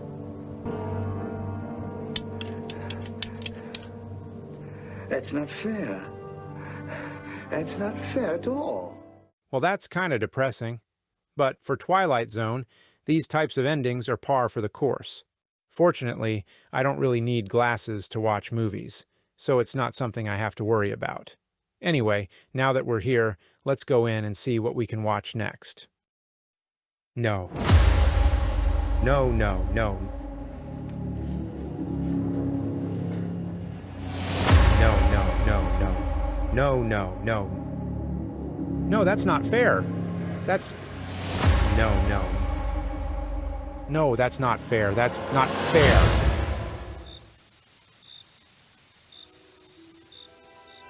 Mr. Bimmy, the dragon of his dreams, the curator of cosmic curiosities, the man for whom the fourth dimension grows smaller day by day, the man whose legacy will outlive time itself, the man stuck inside the Bimmyverse.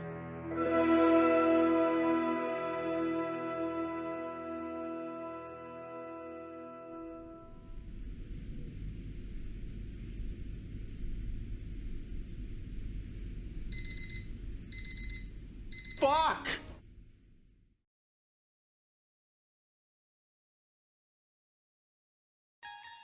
You unlock this door with the key in my dreams. You're moving into a land of memes and no time. You've just crossed over into the Bimmyverse.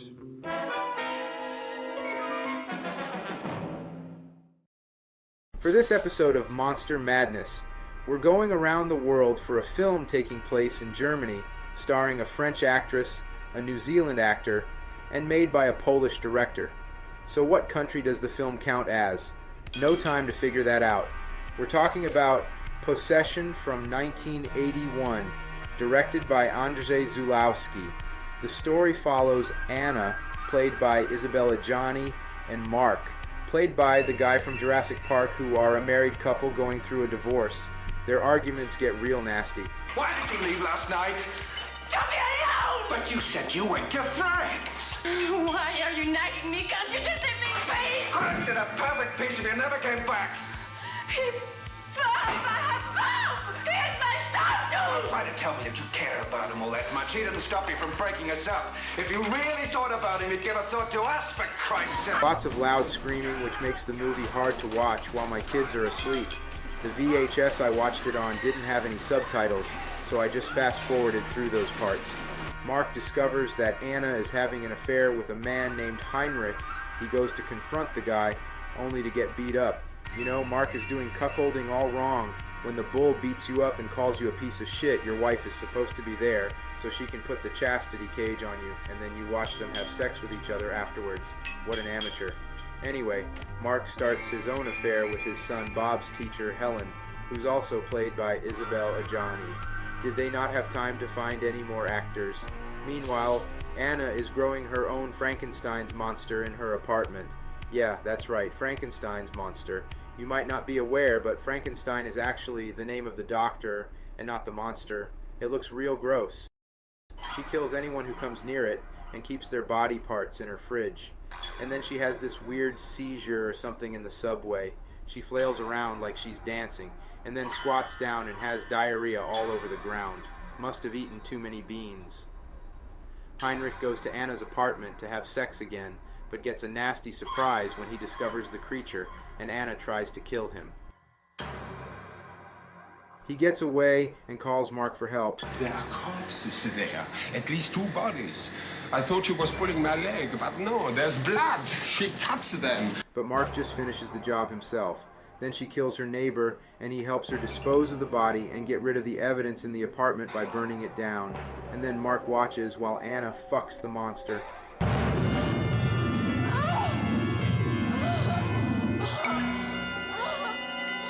Now he's doing it right. Next there's a scene where some guys are talking to Mark about his dog who died under the porch when he was a kid. When I was a boy, I had a dog and his name was Louie. When he crawled under the porch to die, I stayed there with him. So what? Huh? What's going on here? This is where the movie really goes off the rails. All of a sudden, he's in a shootout with the cops. He tries to escape in a building but collapses on the stairs. Anna gets there with another guy who looks exactly like him. Who is he? Mark's twin brother? It's never explained. I wanted to show it to you. It is finished now. Cops shoot and kill Anna and Mark, but the other Mark gets away unharmed. He makes it to Helen's apartment where Bob is. Bob tells her not to open the door, then goes to take a bath with his clothes on. As she stands by the door, we hear sirens and explosions going off outside, and that's the end.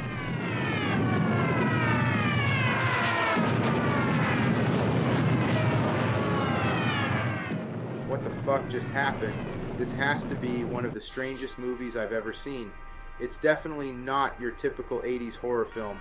I was trying to figure out what it means, and according to my Wikipedia research, the movie was inspired by 2 major events in the life of director Andrzej Zulawski. First he got divorced, and then when he was almost finished with his movie On the Silver Globe, the Polish communist authorities ordered him to halt production and seize the footage. He was then forced to leave the country and go to France, and wasn't able to finish On the Silver Globe until 10 years later. Well, that doesn't explain much. Why is this movie called Possession anyway? Nobody ever gets possessed in it. Oh well. Even though Possession doesn't make any sense, it's a whole lot of fun. Much more fun than other experimental films such as Wavelength or The Song Remains the Same, but not quite as good as my own film, The Boy Who Could Telepathically Tell If Butter Has Salt in It or Not. Wait, little salt will do the trick. Who the hell are you? And why are you putting salt in my popcorn? Because that butter does not have salt in it. Overall, pretty good. Check it out.